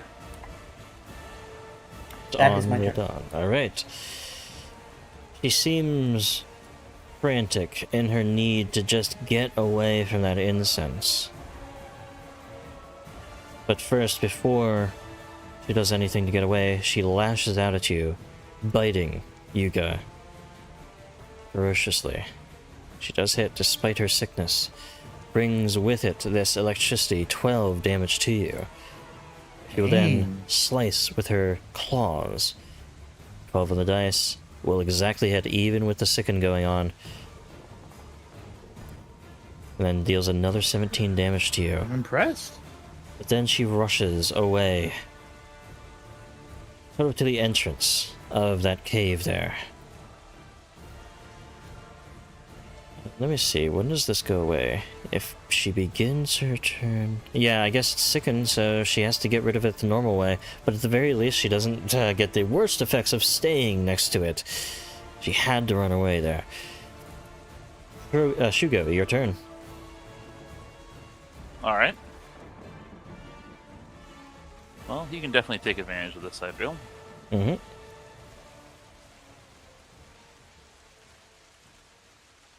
He's gonna kind of follow her over. Mm-hmm. And I'm gonna try to do an intimidating bite. All right.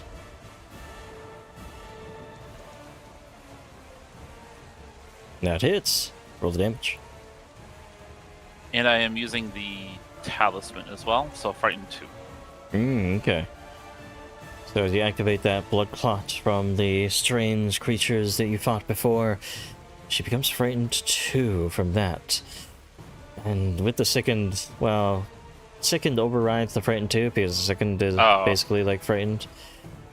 You're right. Yeah. So we can rewind that because it's just a rules clarification thing, if you want to. Yeah, sure, we can do that. Okay. So I would just do one action bite instead then. Yeah. For that bite. And I would try to knock her down. Mm-hmm. Get the button.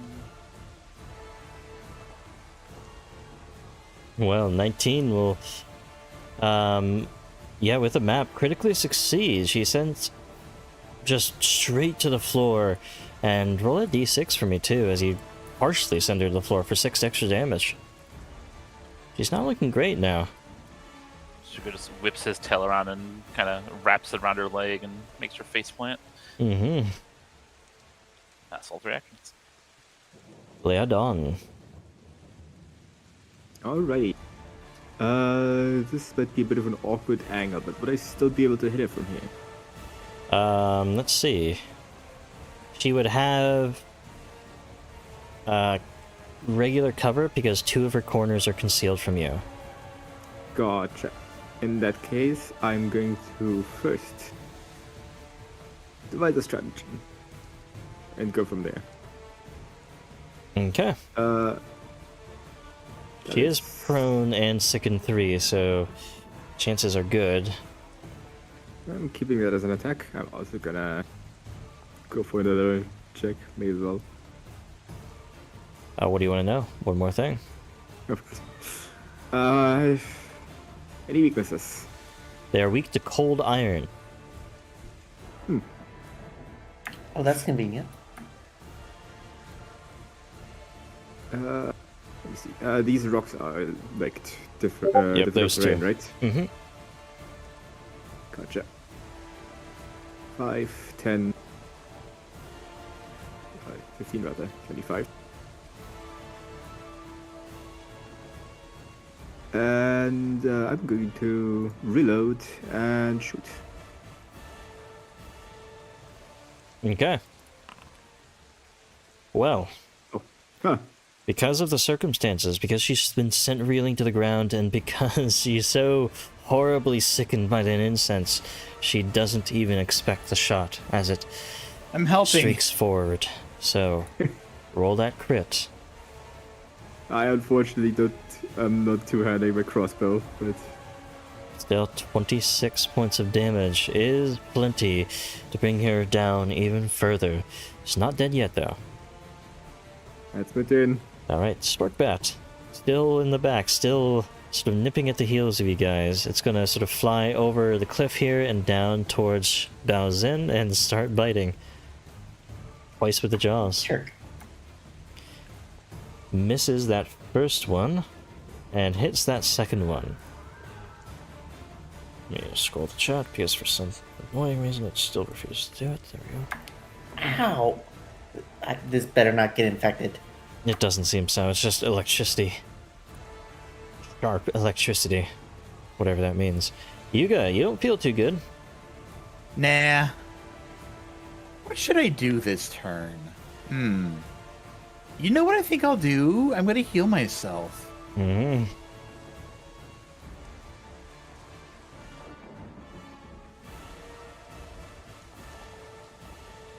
Focused heal on yourself for 42 points of healing. And then I'm going to resume chemical warfare. Alright. Rushing up, like a crucifix in hand, you thrust it out towards her and she sort of recoils. She shows her fangs at you. Get it away! I doubt I can get around behind her the way she is. There are spaces here and here. So you went 15 feet. This would be 25 feet because that's the second or fourth diagonal you've I taken. stood up, didn't I? Yeah, you can go there, but that's it. Yeah. If that's 25, that's good. Yep. Okay. Okay, you're underneath the little underhang here, little cave. See, how do I get it to show on the stream? I think I'll just delete it at this point because you're underneath now. Bye-bye, tile. Nope, they locked it for whatever reason. Ah. And ignore that turn. I don't think that would actually change anything, hopefully. Literally, the button shows up exactly where I wanted to click. Anyway, Belzin, your turn. Awesome. Nudge Fate on myself to increase my chances and my armor class. And then Needle Darts on this little bat. Okay.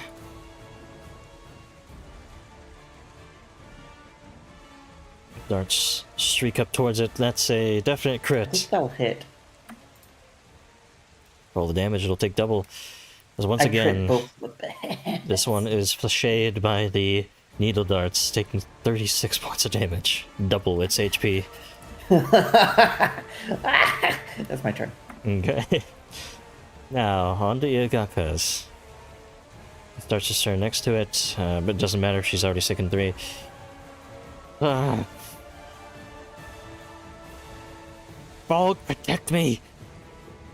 Oh wow, that's a 3 action. Really? Nah, she can't do that. She's going to come to a stand. She's going to again bite at Yuga. In desperation. She will hit. And deal 15 damage to you, Yuga. She is then, again, revolted so much she has to run away from it.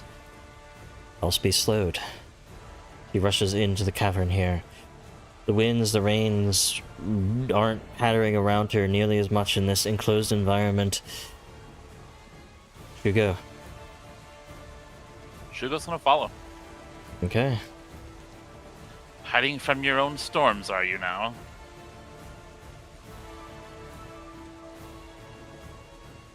Burns my eyes, my skin, my nostrils.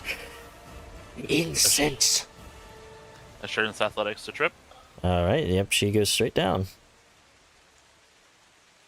And you're gonna bite. And then, as she goes to the ground, you go for the throat. With this takedown, 15 is exactly the HP she had. You go for the throat, and she is no more. And that is the end of that combat.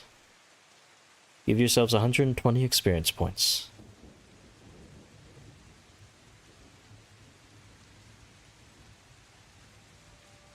The winds die down a little bit. The rains sort of peter out. Again, just a little bit. The storm still sort of shudders above you. But that is that.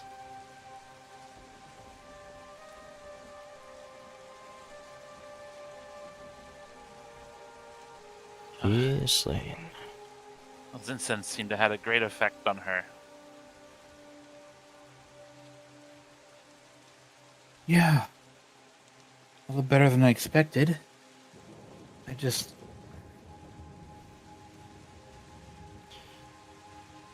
hope that poor Kappa can rest in peace now.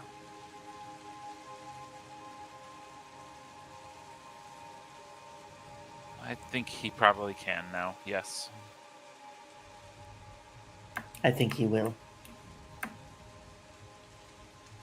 Shugo's gonna get the body of the storm hag and drag her out of the cave, Okay. just so she's not in there.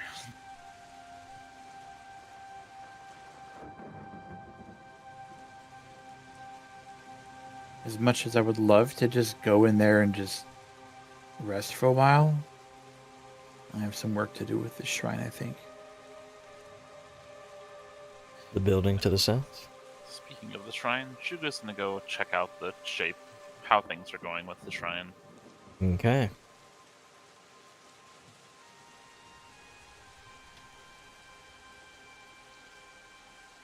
You open up the door. And seeing inside, it's a simple sort of aquatic themed shrine here. A simple pillow and what seems to be a thurible, an incense burner that hangs from a chain that you can carry with you. It's upon that table there. You guys are standing on my loot box. Hold on. Wait, no. Oop. It's over here in the corner. There it is. I enjoy standing on loot. Thurible of Revelation. Decorated with images of sugi trees. Oh, that's so cool.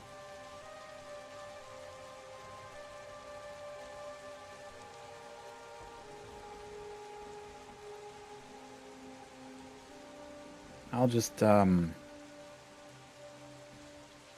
pick that up. Mm-hmm. The shrine, otherwise, though, seems in pretty good shape.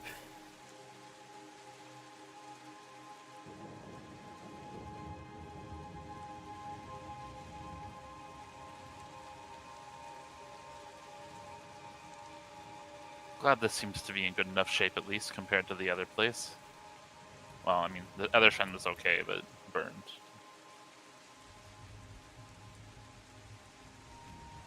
I want to use my religious insight to see if I can deduce what might be the most appropriate thing to do with this shrine. Roll a religion check. Okay. It's not your purview. And I'm very clearly still thinking about that poor Kappa. Distracted. However, being a follower of Sangpo-Chi, Shugo, you know exactly what to do. In this little cavern here, protected from the elements, you find a bunch of soap. In fact, looking to be some sort of invigorating soap. Well, you don't need to use it. You imagine that tomorrow morning, after resting here, if you bathe in hopefully calmer waters, you would, well, accomplish the Enlightened Journey. Tomorrow morning, once the storm hopefully lets up, we will need to bathe in the lake. Well, you don't have to ask me twice.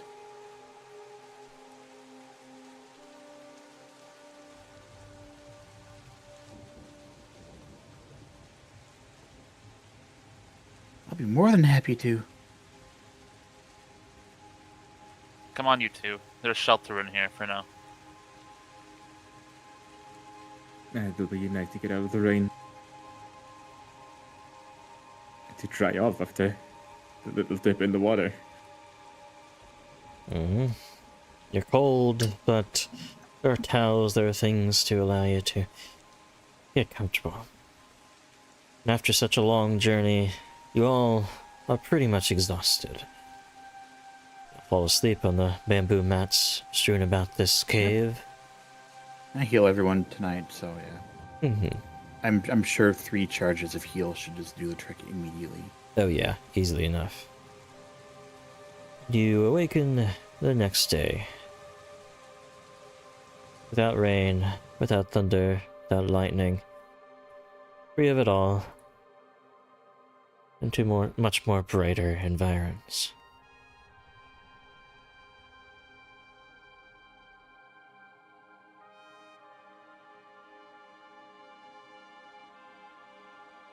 Ah, it cleared up quite nicely. Everybody grab some of Well, that it did. soap. Oh, right, the bathing thing.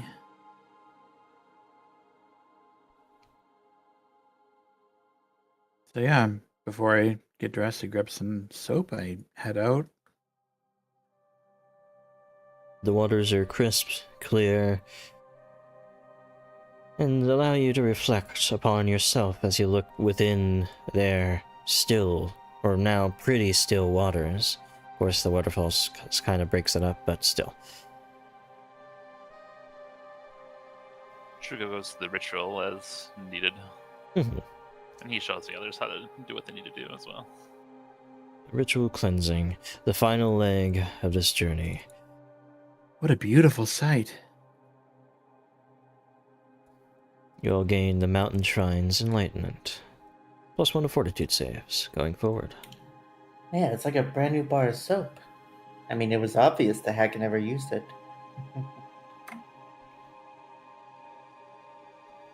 Give yourselves 80 experience points now that you've completed the final leg of the journey.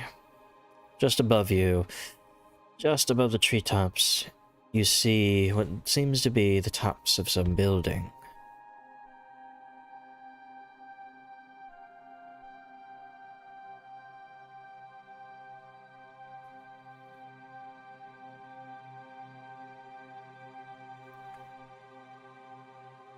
And it is this point, we'll do a 5-minute break. Sounds good. Also give yourselves Wonderful. the hero points as well, all around. Oh, thank you. We'll Thank be you. right back, everyone.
Welcome back, everyone.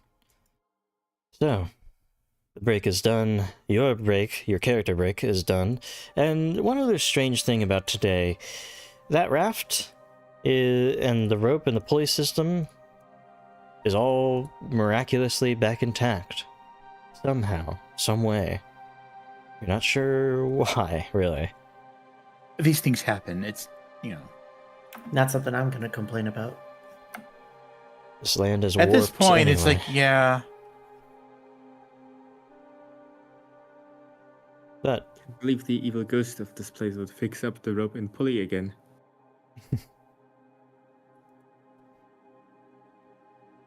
Well,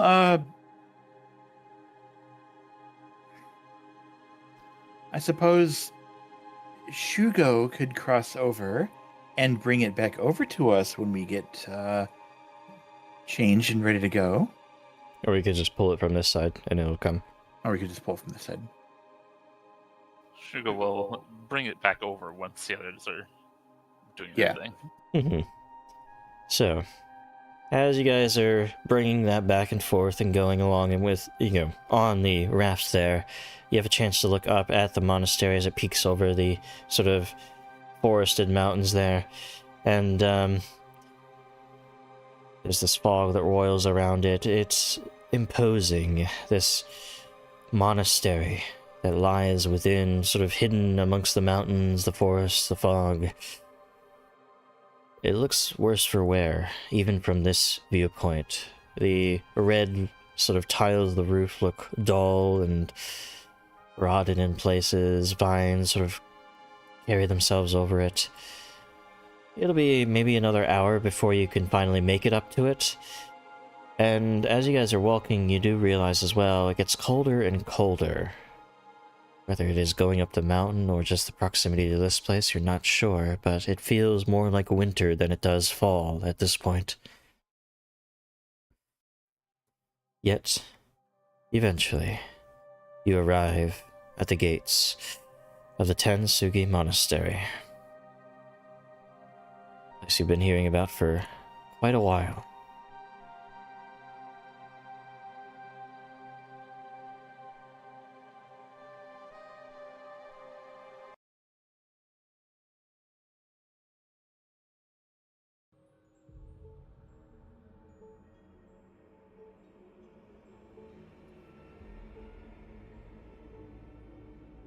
Alright. Replace your tokens.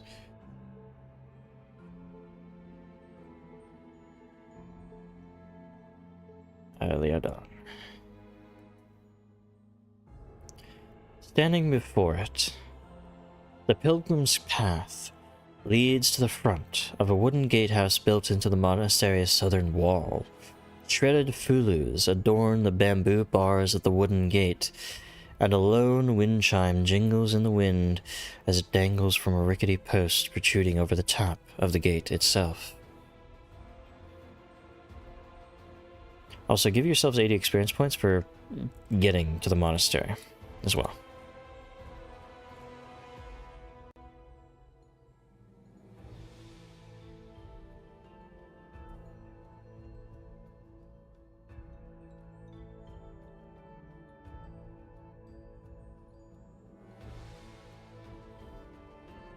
How does this line up with the last time that Shugo saw the monastery? It seems a dilapidated version of what you remember from your spirit days. Doesn't seem completely, warped or changed in any weird way, though. Okay. And as you look up at the gate, at all the fulus that were shredded on it, you do notice that a few of them don't seem all that shredded.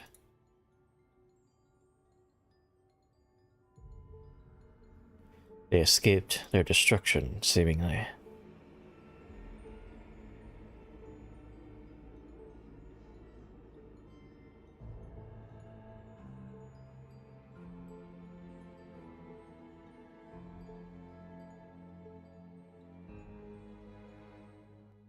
Interesting.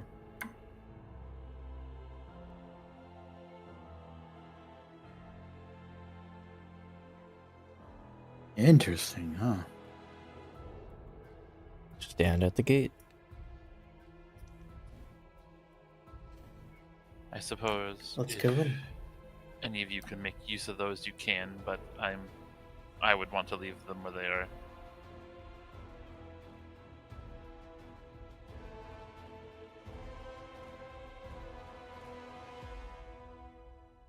Hopefully they have given some protection to this place, but I doubt it.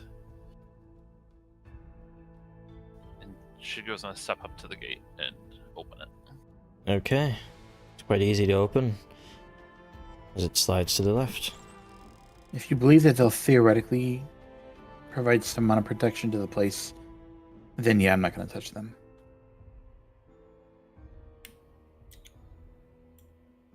Like I said, I have a feeling that there's something worse going on in here that those might protect against.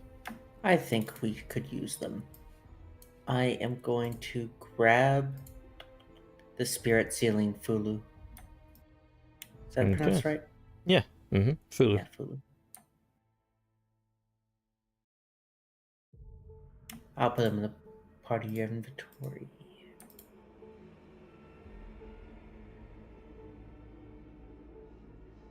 And I'll put one in my inventory. Maybe one of them is affixed to a creature instead of a weapon. Yeah. Yeah, I'm taking the one that affixes to the creature.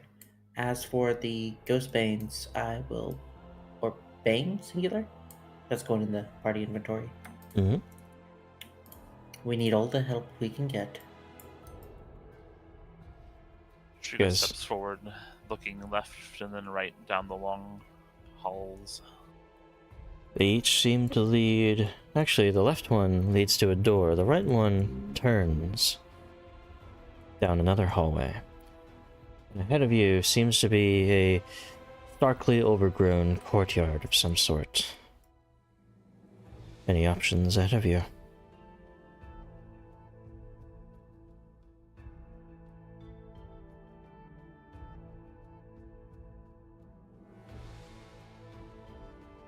I'm personally inclined to go for the center here. That looks very treacherous. I think we should see what we are dealing with first by exploring the rest. That's a fair point.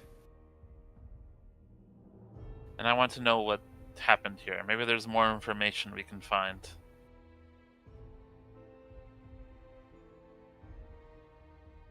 She's going to start heading down this left tunnel.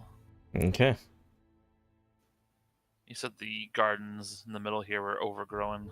Yes, weeds and such, every which way. You can squeeze through these little pillars, these colonnades here, if you wanted to look at anything. Because in fact, as you guys do look over into this section here, this leftward section, you notice that there is a small shrine sequestered away in the corner to the left there. Shigo will get closer to it before he sticks his head through to take a look. Right. See if it's been desecrated or what has happened to it potentially. You sort of peer at the shrine here. For a moment, 1 second here.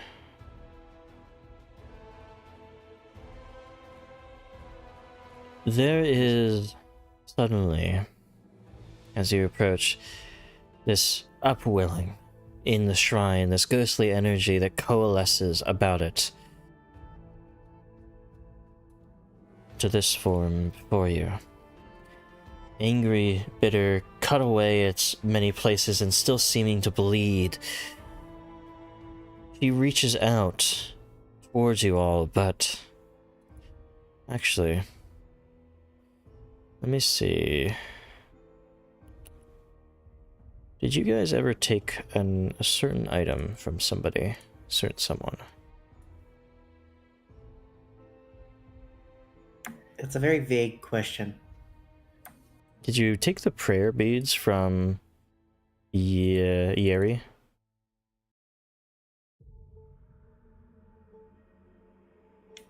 Yuga? Did you?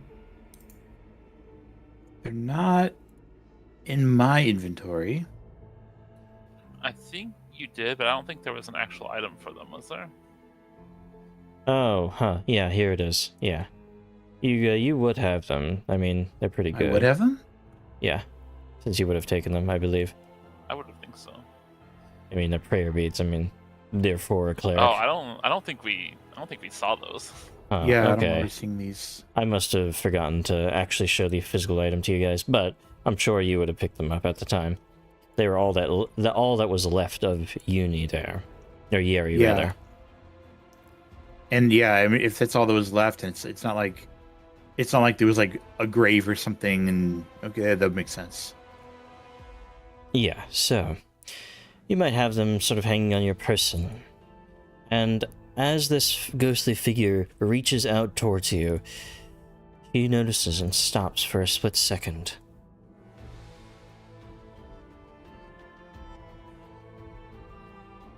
Anything you guys do in that split Does second? she look similar to Yuri? Yes, she does.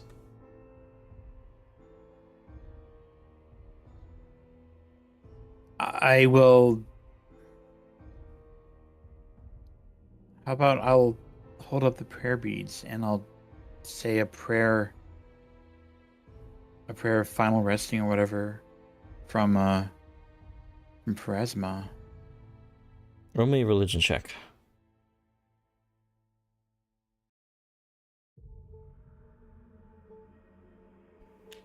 Rolling. Ooh, 25. Okay, that's what I was waiting for.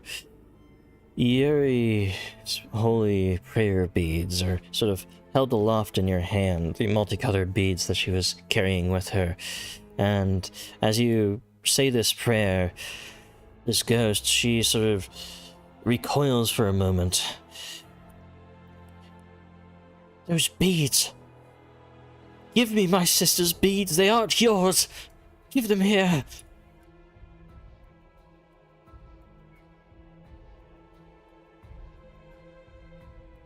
Hand them over. Now! Or I will take them from you. I kind of just bow politely, slightly, just my head, and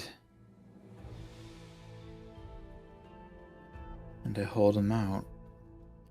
She swipes them from your hand. Strangely, that a ghost could hold on to them, but she does cradle them. She gazes down at them and then looks up at you. Where's my little sister? She succumbed to something probably 10 years ago. When we encountered her, there was nothing left of her but a monster. No, no. It's been so long, I knew it couldn't have been good. I've been trapped here for so very long. But thank you for your honesty. Yeah. Take them back. You deserve them now. They'll help you going forward in this place, this house of horrors. We should have never, ever tried to come to this place all those years ago. We would have known It's now okay. what terrors lie within.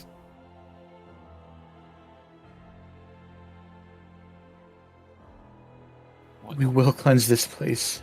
I swear it, okay? And everyone will be able to rest at peace at last. Can you tell us what might be here ahead of us? I was attacked and slain by... At the time, there was a tiger that was kept by the monks here. But it's dead now. I do not know what has happened to it. I have been kept by this place, this shrine here. It kept me here as a... I don't know, I can't move on. I don't think I can move on until this place is cleansed.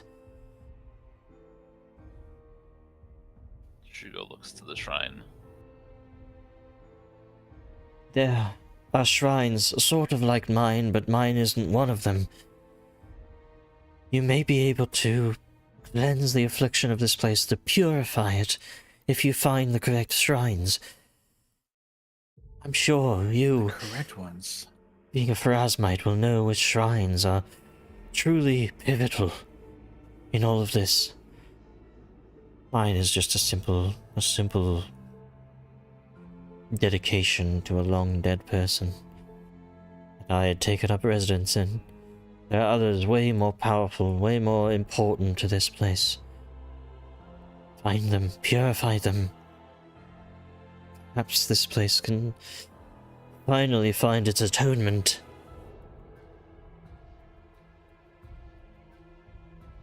I will do it, I swear. I must rest now. These beads have granted me great comfort. Just focus on it, prepare to meet my next life without such hatred. She filters away into this little shrine here. You get sniffles, and you see that he's crying a little bit. He rubs his eye. Give yourselves 80 experience points for that encounter.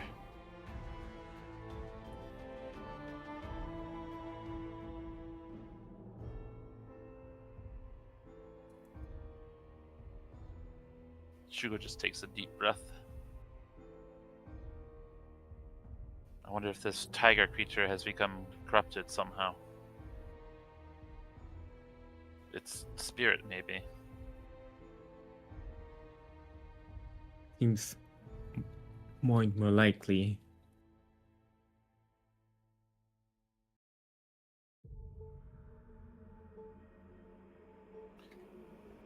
We should keep looking, see if we can find any of these other shrines. I see there's some in the courtyard, but Yes, we'll have to figure this out. It may take some exploration. Shugo's gonna step up to the door here. And he's gonna push it open. As you open the door, first, looking across the room, it's a pretty empty room except for a wooden statue of a regal-looking woman sitting in a meditative pose atop a low dais to the south. Bones, dead leaves, and chunks of mummified flesh lie in heaps around the statue, whose missing head appears to have been hewn off by a single blow. Blood-stained, moldy ropes have been wrapped tightly around the statue, amid which many old bones with bits of dried meat have been affixed, as can be seen here. But the statue is not alone, as standing up from kneeling positions are three grotesque figures.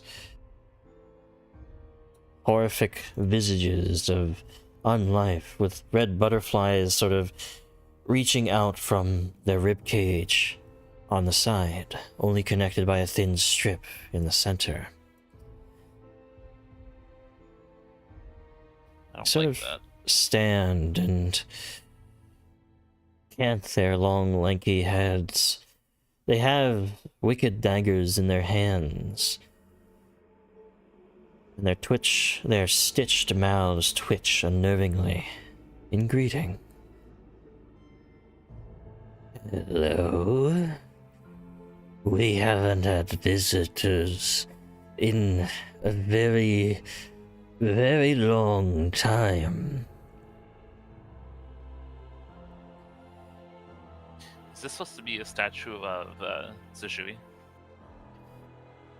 You don't recognize it as such, but Yuga, if he's able to have a look at the statue, immediately recognizes it as a statue of Pharasma, in fact. Wow.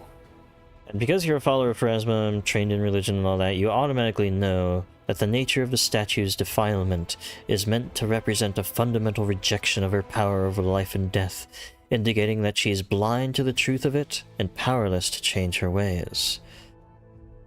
Heresy to you. I don't like that. You don't like our work. Don't you see? He is but the greatest cog of them all. Just a part of the machine. She has no will of her own. If it's a machine that works. You have no right to be tampering with it the way you do. Oh, but we have tempered. We have broken free from the machine. After death, there is only us. There is only Kugapti. We have broken the cycle, and we can kill you to prove our point. You would not see your goddess upon death by our hands. If you're so fond of your Kugapti, then I will send you back to him. So ready you are to resort to force of arms. Are your words, is your faith so weak that you cannot stand what we have to say?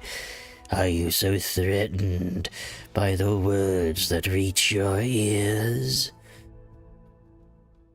No, I just think you're abominations that need to be put down. It's pretty much that simple. Simple to a simpleton. It's a shame. We would be glad to convince you otherwise. I need Then everyone's initiative. try.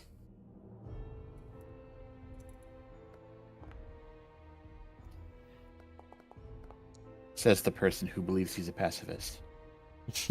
There are no Pharasma pacifists when it comes to undead. Nope.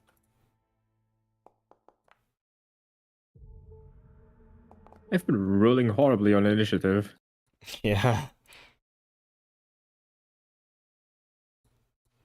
Alright. You could also roll religion as your initiative if it's a little bit better for you, Yuga. Actually, it's not. You didn't take expert religion. I keep assuming that you actually do have like a really good religion, but it's fallen to other stuff. Yeah, normally I would have, but I ended up being the only person with a charisma score, so I'm like, True. yeah. Even so, Yuga, your rage fuels your initiative here. What do you do first? So, I do have a decent wisdom score, which probably tells me not to blow my biggest spells on the very first encounter of a bunch of underlings. Mm-hmm. So, I'm gonna test the waters with some cantrip action. Okay. Just to be safe. And I did actually prepare Vitality Lash today, thank goodness. Targeting that one there. It's just within 30. Mm-hmm. Sorry, the one at the top, the one at the bottom. Yeah, I see. It's the bottom. It was kind of covered by the target button was covered. There we go. So it does Kinda sucks. succeed. It makes a good showing of it, but it still takes 14. Oh! Actually, these Are they not dead? are Nindoru. They are not undead, but rather fiendish in nature. You've guessed Yuga wrong. has this look on his face like he is... You see, He's having a hard time grasping this. Pharasma has no power over us. No, that's... We walk beyond death, beyond a cycle. Eternal, not undead. Then we'll just have to kill you the conventional way. this one. It will rush straight into the fray, going to about here. But after it does so, or during it perhaps, this layer of interlocking bones and wicker sort of surrounds it, enhancing its armor. In fact, it makes it go up to that amount of armor. There we go. This armor seems pretty tough. But if you gave it a good, massive blow, it may all fall apart. That's all it does on its turn with that 2-action ability and 1 stride. Bows in, your turn. Oh boy, oh boy. What can we do about this? They are undead, so... They're not undead, as Yuga has learned. Are they Sorry, did he determine what they are, or just that they're not undead? They're just not undead, but they don't look like constructs either. They talked, so obviously they have a mind as well.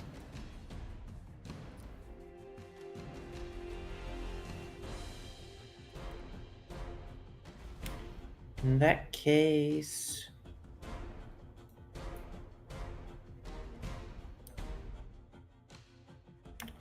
I am going to stride up 10 feet.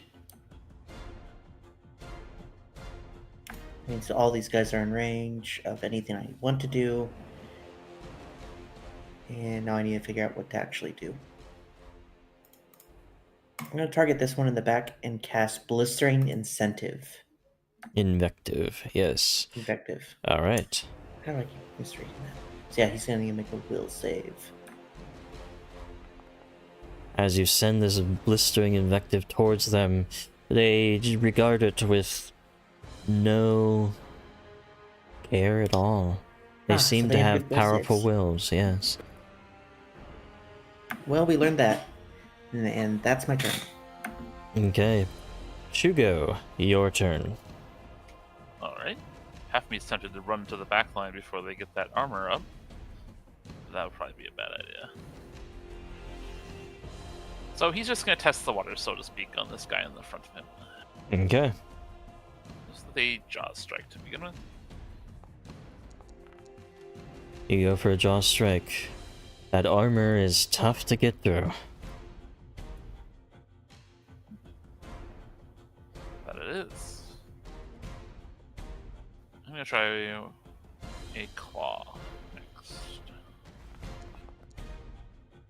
Claw swipes towards the armor, just rakes across it to no effect.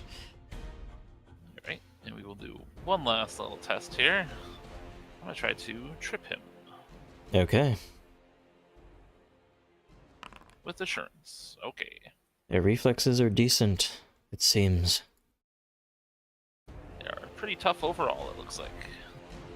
This one does the same as the other to ensure that there is a front line. They increase their armor by using that ability of theirs. That is going to be that one's turn. Now the one in the back, it looks towards Shugo, inhales this sort of grotesque and unleashes a sound, a shriek, only like yours, Shugo.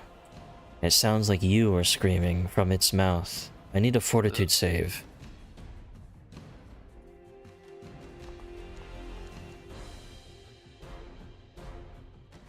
You are quite frightened of it. You do take this amount of mental damage, 19, and are frightened 1 as well.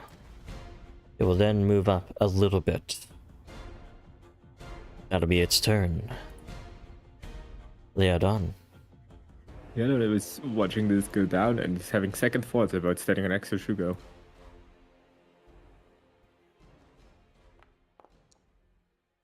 Seven on the dice. Got stratagem. What for recall knowledge?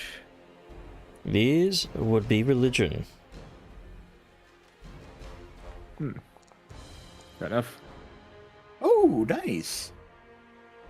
Well, you recognize these as reincarnated Xinyue, which are basically reincarnated monks in this place. Nindoru, and they are Nindoru. They are chaotic evil fiends that rise from the corruptions of the cycle of reincarnating souls and live in lives like that, yes. They may seem undead, but they're actually living beings. Alright. Give What- me the lowest save and any weaknesses they might have.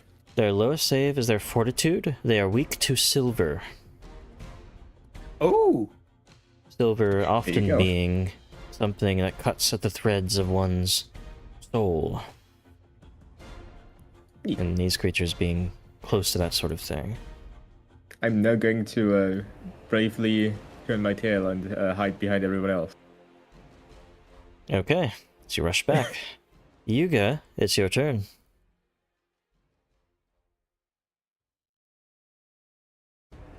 that is so interesting. I wonder how much. I wonder how weak they are. Should I test the waters? Be my guest. The two in front have armor up. The one in the back doesn't have its special armor. Shoot. What was it? Crap. What was that armor again? What do you mean? It just increases their AC. Use the AC, right? Yeah. I'm still so tempted to try this. I have to try. It's not often that it comes up. You stab Hey! towards it and hit. The silver dagger. Silver dagger. You would Minimum! deal 1 damage, but it actually takes 6 from it. Not amazing. Burns at them. It is interesting to try, though. I'm going to shield up, though. You know, Okay. You prevent take it from the... getting at my backliners. You take the front, holding the line.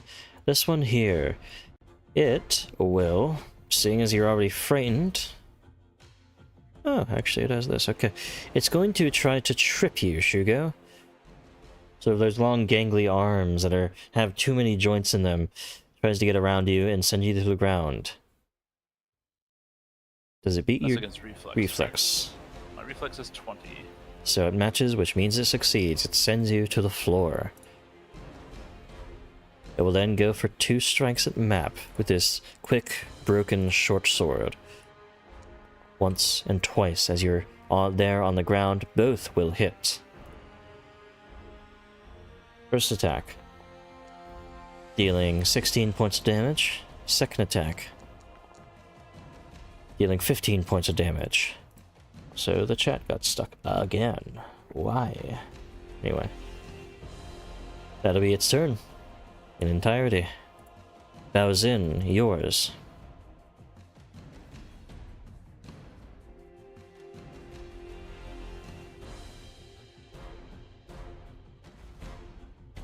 Baozin? Okay. So, I'm gonna cast Nudge Fate to boost Shugo's next skill or attack that needs it and his armor class. So let me put that in chat. Because we know they have good will save, so I'm not going to bother with Needle. And then I am going to go for one of my few Fortitude save things. I'm going to cast Concordant Choir with 2 actions. Okay. All creatures in a 10-foot burst, I do believe gets all of them. Oh, absolutely it does. Then you make a Fortitude save. The sonic boom emanates out behind them. One fails, one exactly succeeds, and one succeeds as well. However, as this sonic energy rips through them, their bodies undulate in tune with it. They are resistant to sonic damage, specifically. That's good to know. Oof. Oof, 2 damage. Okay, that's my turn. Okay. Shugo, back to you. Shugo is quick to flip back onto his feet. Mm-hmm. And he inhales heavily and lets out a breath attack. Okay. Quick burst of spiritual energy.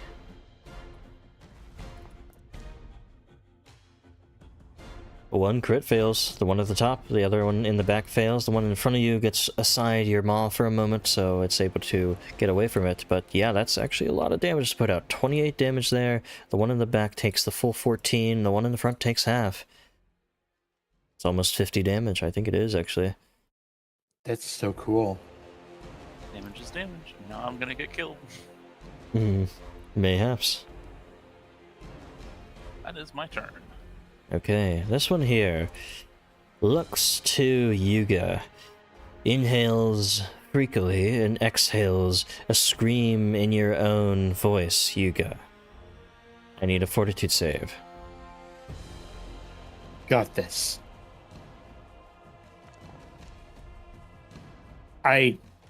You fail. It's not critical. You take 13 points of damage. You're a frightened one, and it seems as well heal from the fact of its stealing of your scream there. Seems to be reinvigorated. That is its... Actually, no, it has one action to strike at you, which will hit for a total of 20 more damage, and all of this is striking at your mental as well as your physical. Yeah, I think I'm gonna block that one. That's just too much. Works for me.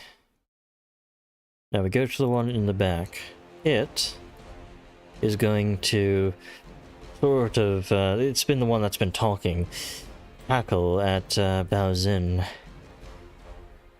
We are on a different tune from reality.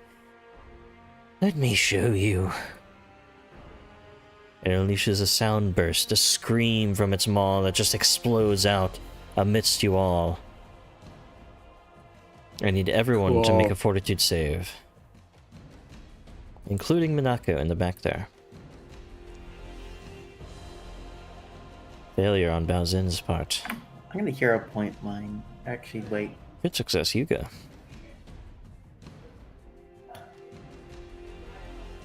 And I would need Leodon's roll as well. Excuse me. Oof. See a natural 1 there. On I'm Minako. gonna... I don't want to lose my focus spell, so I'm gonna re-roll Minako's save. Okay. Leodon unfortunately misses by 1. Minako gets a 30 there, which is only a success. So That's good enough. damage is 15 points of damage. Bao Xin, you take the full 15. Shugo takes half. Yuga takes none. Leodon takes full. Minako takes half. And as their final action, they will sort of follow up with that to shout down Shugo. Even you can understand that this cycle is foolish. You, as a spirit, could live forever. What use do you have for the cycle at all? Tries to intimidate you. Fails, I believe. Correct. Leodon, your turn. Alright.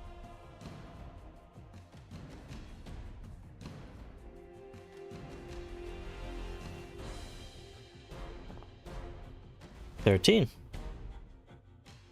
No, dicey, but I'll keep it for now. Need some tactics here. I'm going to shoot past Shugo and Bao Xin at the fella in front. Okay. Let's test what is. Oh, that actually hits. Neat. Yeah, roll that damage. Striking through the armor this one has, precisely hitting it, 13 damage. It looks injured. Not close to being destroyed, and that armor still holds. What else do you do? I reload, and that's my turn. Alright, Yuga. Okay, I experience a bout of nerd rage, Mm-hmm. and I fire off a moonlight ray into the injured one. Okay. Minute Ray. 7 on the I'm dice. hero point. Would miss, yes. That one still has the armor over the others, and It's unfortunately, not working. it goes skidding to the side. Unable to hit. It's a failure. I fall back somewhat. I'm not in really good shape right now. Okay. You That was rush my back. strongest spell. Have fun, guys. This one here holds its ground, has no reason to move. Starts just swinging in these sort of gangly but graceful movements, sort of curving around and around at Shugo. Shugo, you are critically hit. For a total of 38 points of damage. Shoot, I didn't realize you were that low. You are downed. It will then move up here, like one after the other, going for Baozin. 8 on the dice, exactly hits with the map, because they have an agile weapon. You are dealt 12 damage, Baozin. That's not good. I'm going to use my reaction, because that is slashing damage, to cast Blood Vendetta. Okay, it'll make its I will need to save. Rye. Succeeds. Takes half the persistent bleed damage. Might need to focus on your targets, guys. Not spread out the damage. Trying. That is that one's turn. Baozin, it's Does yours. Shugo need to get moved before... Oh boy, oh First guy? boy, oh boy. Shugo does, yes. So we'll move him up. Here. Doesn't really change much, but yes.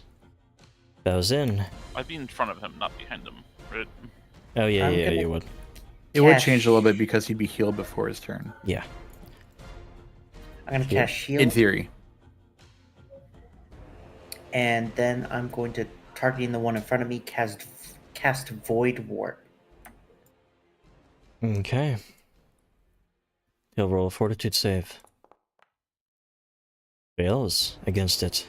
Their fortitudes are not their best. However, being a creature that is not all that alive, but also not all that dead, it is resistant to void damage as well. Of course. That's my turn. Unfortunately, it seems to resist much of what you can do. This one Yep. rushes up, taking its place here, looking to Liaodon. It's going to make an intimidation check against you. 19, total of 32 against That's a your crit.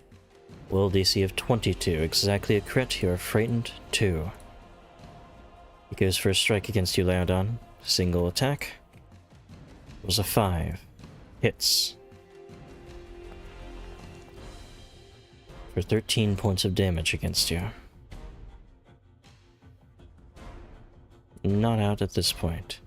This one in the back is going to look to Baozin and cast Fear. Baozin, I need a will save. 10 of the dice. Oh, You are 1 come below the on. DC, you are frightened 2. It will move up to about here. That'll be its turn. Liaodon. Remember, this one in the middle does not have the armor. I have bigger priorities right now. I quickly shove past Baozin and hopefully don't eat an attack of opportunity. They do not have attacks of opportunity. Keep in mind I am healing him. Or can heal him. Sure, but what if we heal it twice?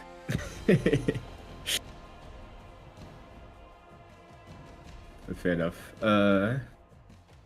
Enemies That's need to the- die. Yep.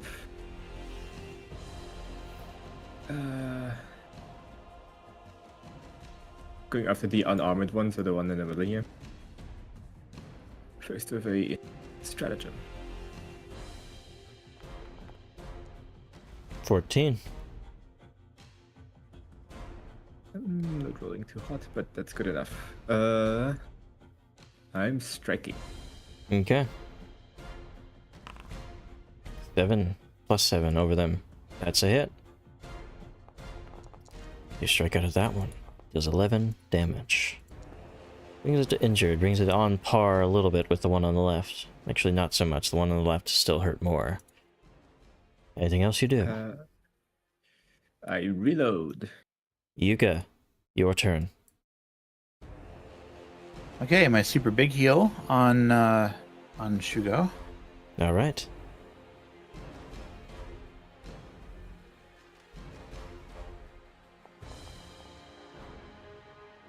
$41 certainly might help. Yeah.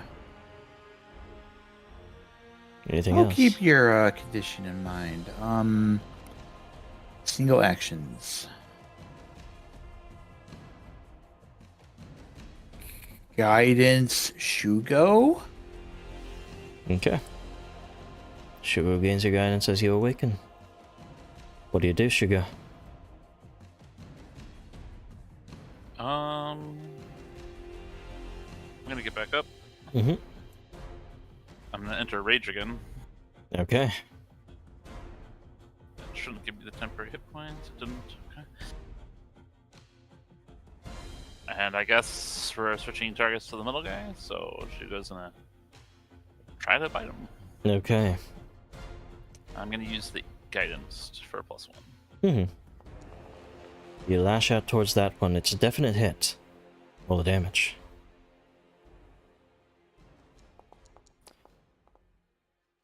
$16 points of damage. Brings them decently low. Another 1 or 2 good hits like that and it'll be dead. That'll be you, That's though. 3 actions. Now, to this one here. It's going to look back towards the Outdon. I don't think this one has tried to intimidate you. Actually, no, it doesn't need to. You're already intimidated. Because you were intimidated too. Okay. Just goes for a simple strike here. Will hit. Now, Don, you take 13 points of damage. It goes for another agile attack. This one will hit as well. Dealing 14 points of damage. It goes for one more quick sweeping strike. 11 on the dice. Map makes it miss. The Adon still stands. Baozin, it's your This is turn. insane. Okay. That's not good.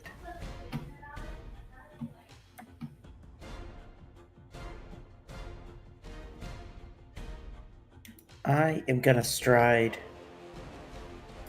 over next to Yuga Mm-hmm. and target the one in the middle with needle darts to see if I can take it down. Okay. They're weak to silver. Do I have silver? Oh wait, no, I have silver coins. Of course I have silver. it's Technically, not so. Yeah, And technically so. Yuga's dagger that's in his hand next to you is also silver, so you could reach over and just use it that way as well. Yeah, I would allow it, yeah. Thank you for the help. Let's hope this hits. 9 on the dice. You're frightened 2. You miss because of it. And I don't have anything else to help me with that. Would you have Because nudged? I used my action to move rather than Oh, nudge yeah. fate. Mm-hmm. Unfortunately, it misses. Yep, that's my turn. The other two Nindoru. This one rushes up. Goes for Baozin as it sees that silver launched out. 3 on the dice. Still hits because you're frightened 1. You take 16 points of damage. It goes for another strike. 18 would make it a crit. Oh, cool. You're a crit, sent to the ground with 42 points of damage. Well, it's not double that, but yes, you're still sent to the ground. Oh. That is its turn. Feels like 84. Mm-hmm. This one looks to Liadan. Goes to strike. 11 on the dice. It's just a hit. Goodbye. 14 that's on points of Shugo, damage. not you. That's not It's on you. not That's you, on Shugo. Laodon. It's on Let's Shugo. do it. Second strike. 13 does hit. Shugo takes 16 points of damage. Last strike, map 8. Misses. Is at this point... Actually, no. Laodon, you go first. Alright, quick tincture to just start things off. I'm gonna fine with that. brew myself and gonna brew for Sugar actually an elixir of life, Mm-hmm. which I'm immediately feeding him. Actually a pretty good roll, 22. roll. I'm gonna draw another. I'm gonna quick tincture another friggin' elixir of life. Mm-hmm. You have it in your hand. Now, at the Good top time. of the round, suddenly, out of nowhere, this ghostly tiger, claws rippling with blood, reaches out and strikes at all of the Sojiro, or all of the Nindoro here, as Uni sort of apparates herself and sends it slashing towards them. They're gonna need to make Good reflex thing we saves. got that prayer beads. That hits that one. Oh, I can't let your mission be in vain. Takes a great toil on my soul, though. That one crit fails. 4d6 slashing for all of them. This crit failing one takes 30 damage. It is nearly destroyed, but unfortunately not so. This one on the right takes full damage, this one on the left takes half. She then moves here. She enters the combat. I'm gonna roll her initiative. Probably should have joined a little bit earlier, but yeah, okay, she's later. Okay, good. Yuga, your turn. Bows in. help. Here comes some healing.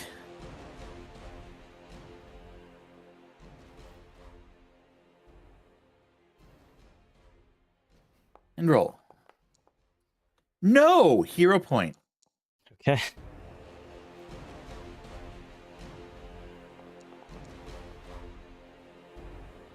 That will succeed.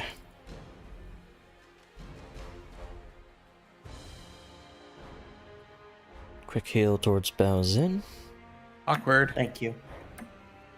You shouldn't, yeah, you shouldn't do that. DC 20, Apparently so that's not. plus 5. So 2d8 plus 5.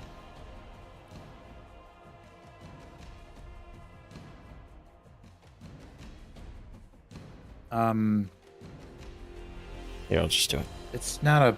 It's a plus 10, right? Oh, we'll just go with that, sure. I don't know what it is because the macro didn't do it right, so yes, 20. 20 healing for It's Baozin. like 2d8 plus 10. Alright, Thank you. so with that, Shugo awakens. Or Baozin awakens. Yuga, what is the rest of your turn? I'm going to attempt to kill one. Then your death. Okay. Divine A Lance. Strike of spirit. It's lashing out towards it. 19 on the dice. It's a critical strike, in fact, because it doesn't have its armor on. Okay. 7, total of 14. It is eviscerated finally, falling to the ground in a great burst of those red, scintillating butterflies. It is dead. All right. Death's Call. What level? Level 5.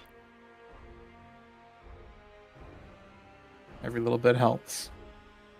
Next. Fortunately, not undead, though. It's outside the cycle. You can't reap properly. Shugo, your turn. Will I be able to flank with this, or is that wall in the way? The wall would impart the +2 cover anyway, so it doesn't change anything. Gotcha. Corner to corner. Yeah. Well, might as well just keep whittling away with some hurt more. Okay. I'm gonna bite. Mm-hmm. That hits. Roll the damage. Quick slam of your teeth. Double Whoa. nat 10 on those. 27 is plenty to finally bring it down. Only one remains. Oh, I'm good with that. I feel like I made the right choice then. Good job. I'm gonna come over here and flank with Yuga. Okay. I'll try to bite one more time, and maybe something can happen here. 18 will make something happen, yeah. Roll the damage. My God. All of a sudden the dice are being nice to you. This one 3 actions. pretty badly hurt.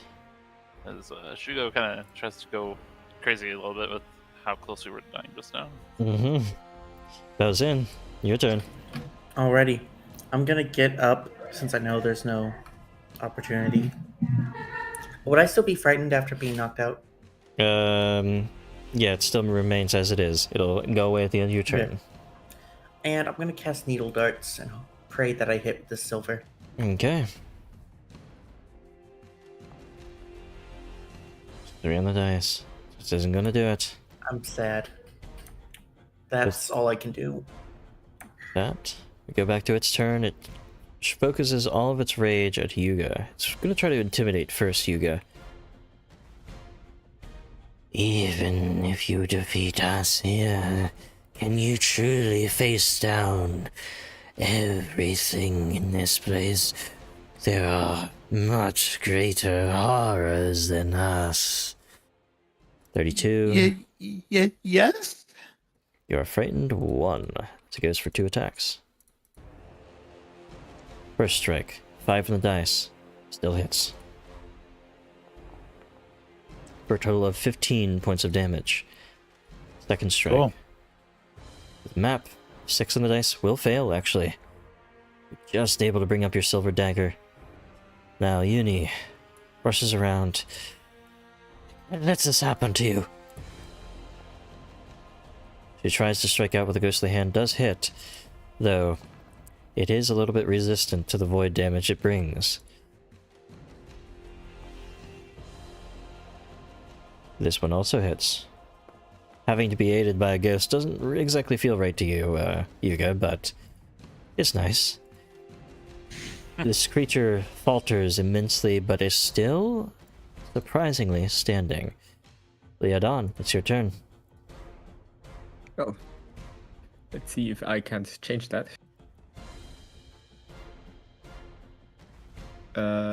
First, actually. I did ever stupid because my elixir of life I brewed up last round is already expired. Mm-hmm. Stratagem. 3 on the dice. I want a hero point that. I'm not accepting that. You cannot hero point stratagems, unfortunately, because they are a fortune effect. That is... Well, One of the downsides. that is very awkward, because now I can't attack this fella. Mayhap somebody else will. Actually... No, I'm keeping that. I'm going to do 1 attack, Mm-hmm. which I'm obviously going to fail. Yep. And I'm going to do a map attack, Or you have to reload. which I am. Mm-hmm. So you're devising, then shooting, then reloading, and then shooting Then again? reloading and shooting, yes. That's 4 actions. Yeah, devise Is it? doesn't let you attack. Ah, I am sorry. It's okay. Yes. Either way, Yuga might be able to do something. I stab. Okay. It's defending itself on many sides, but it's able to It was deflect on your an dagger. 18 and it rolled over. Mm-hmm.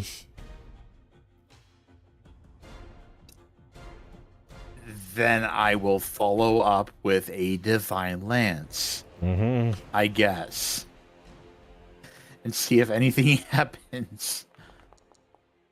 Oh, 18 exactly does it. exactly. You just I place wanted your to finish it up palm with silver. in their chest and just unleash this burst of divine energy, finally leaving The them silver dead. was just the distraction. That was the feint. Mm-hmm. And that is that encounter. Give yourselves 120 experience points for that. We deserve that. Yes, that gets you a level up that you're going to sorely need in this place. But you made it. Oh boy. Barely.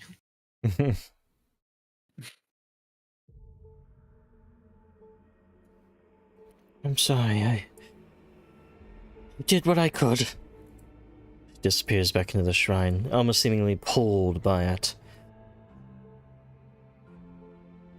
But with the Sojiro destroyed, and you all realizing you need to push yourselves further beyond your limits, deal with the horrors in this monastery, you level up. But we can do that beyond the session here, since it is 9 o'clock. That's about it for us. Yep. Hope you guys had fun. Maybe. Absolutely I had did. fun. Mm-hmm. It Yeah. was very exciting. But yeah, everyone watching, thank you guys for watching, of course. I do have a Patreon, patreon.com/KoboldDM for maps that supplement these Adventure Path modules. This is one of their maps, not one of mine, but still. I was recently shown that I am number 7 of Patreon creators for Foundry in total, which is nice. But yeah, hope you guys had fun. Hope you guys enjoyed watching. More to come every week, 6 to 9 o'clock p.m. CST. It's different from the 6:30 to 9:30 that we used to do. Helps the out a little bit. That being said, you stream, right? I sure do. Hi everybody. I am Chris Coble, the player of Yuga, and I stream on Twitch. I had Twitch TV Captain_Coble on Wednesday and Saturday at 6 p.m. Central Time. Mainly water themed games. Come by sometime, it'll be fun. All right. And with that, we bid you guys goodbye. See you next week. Good night. Good night.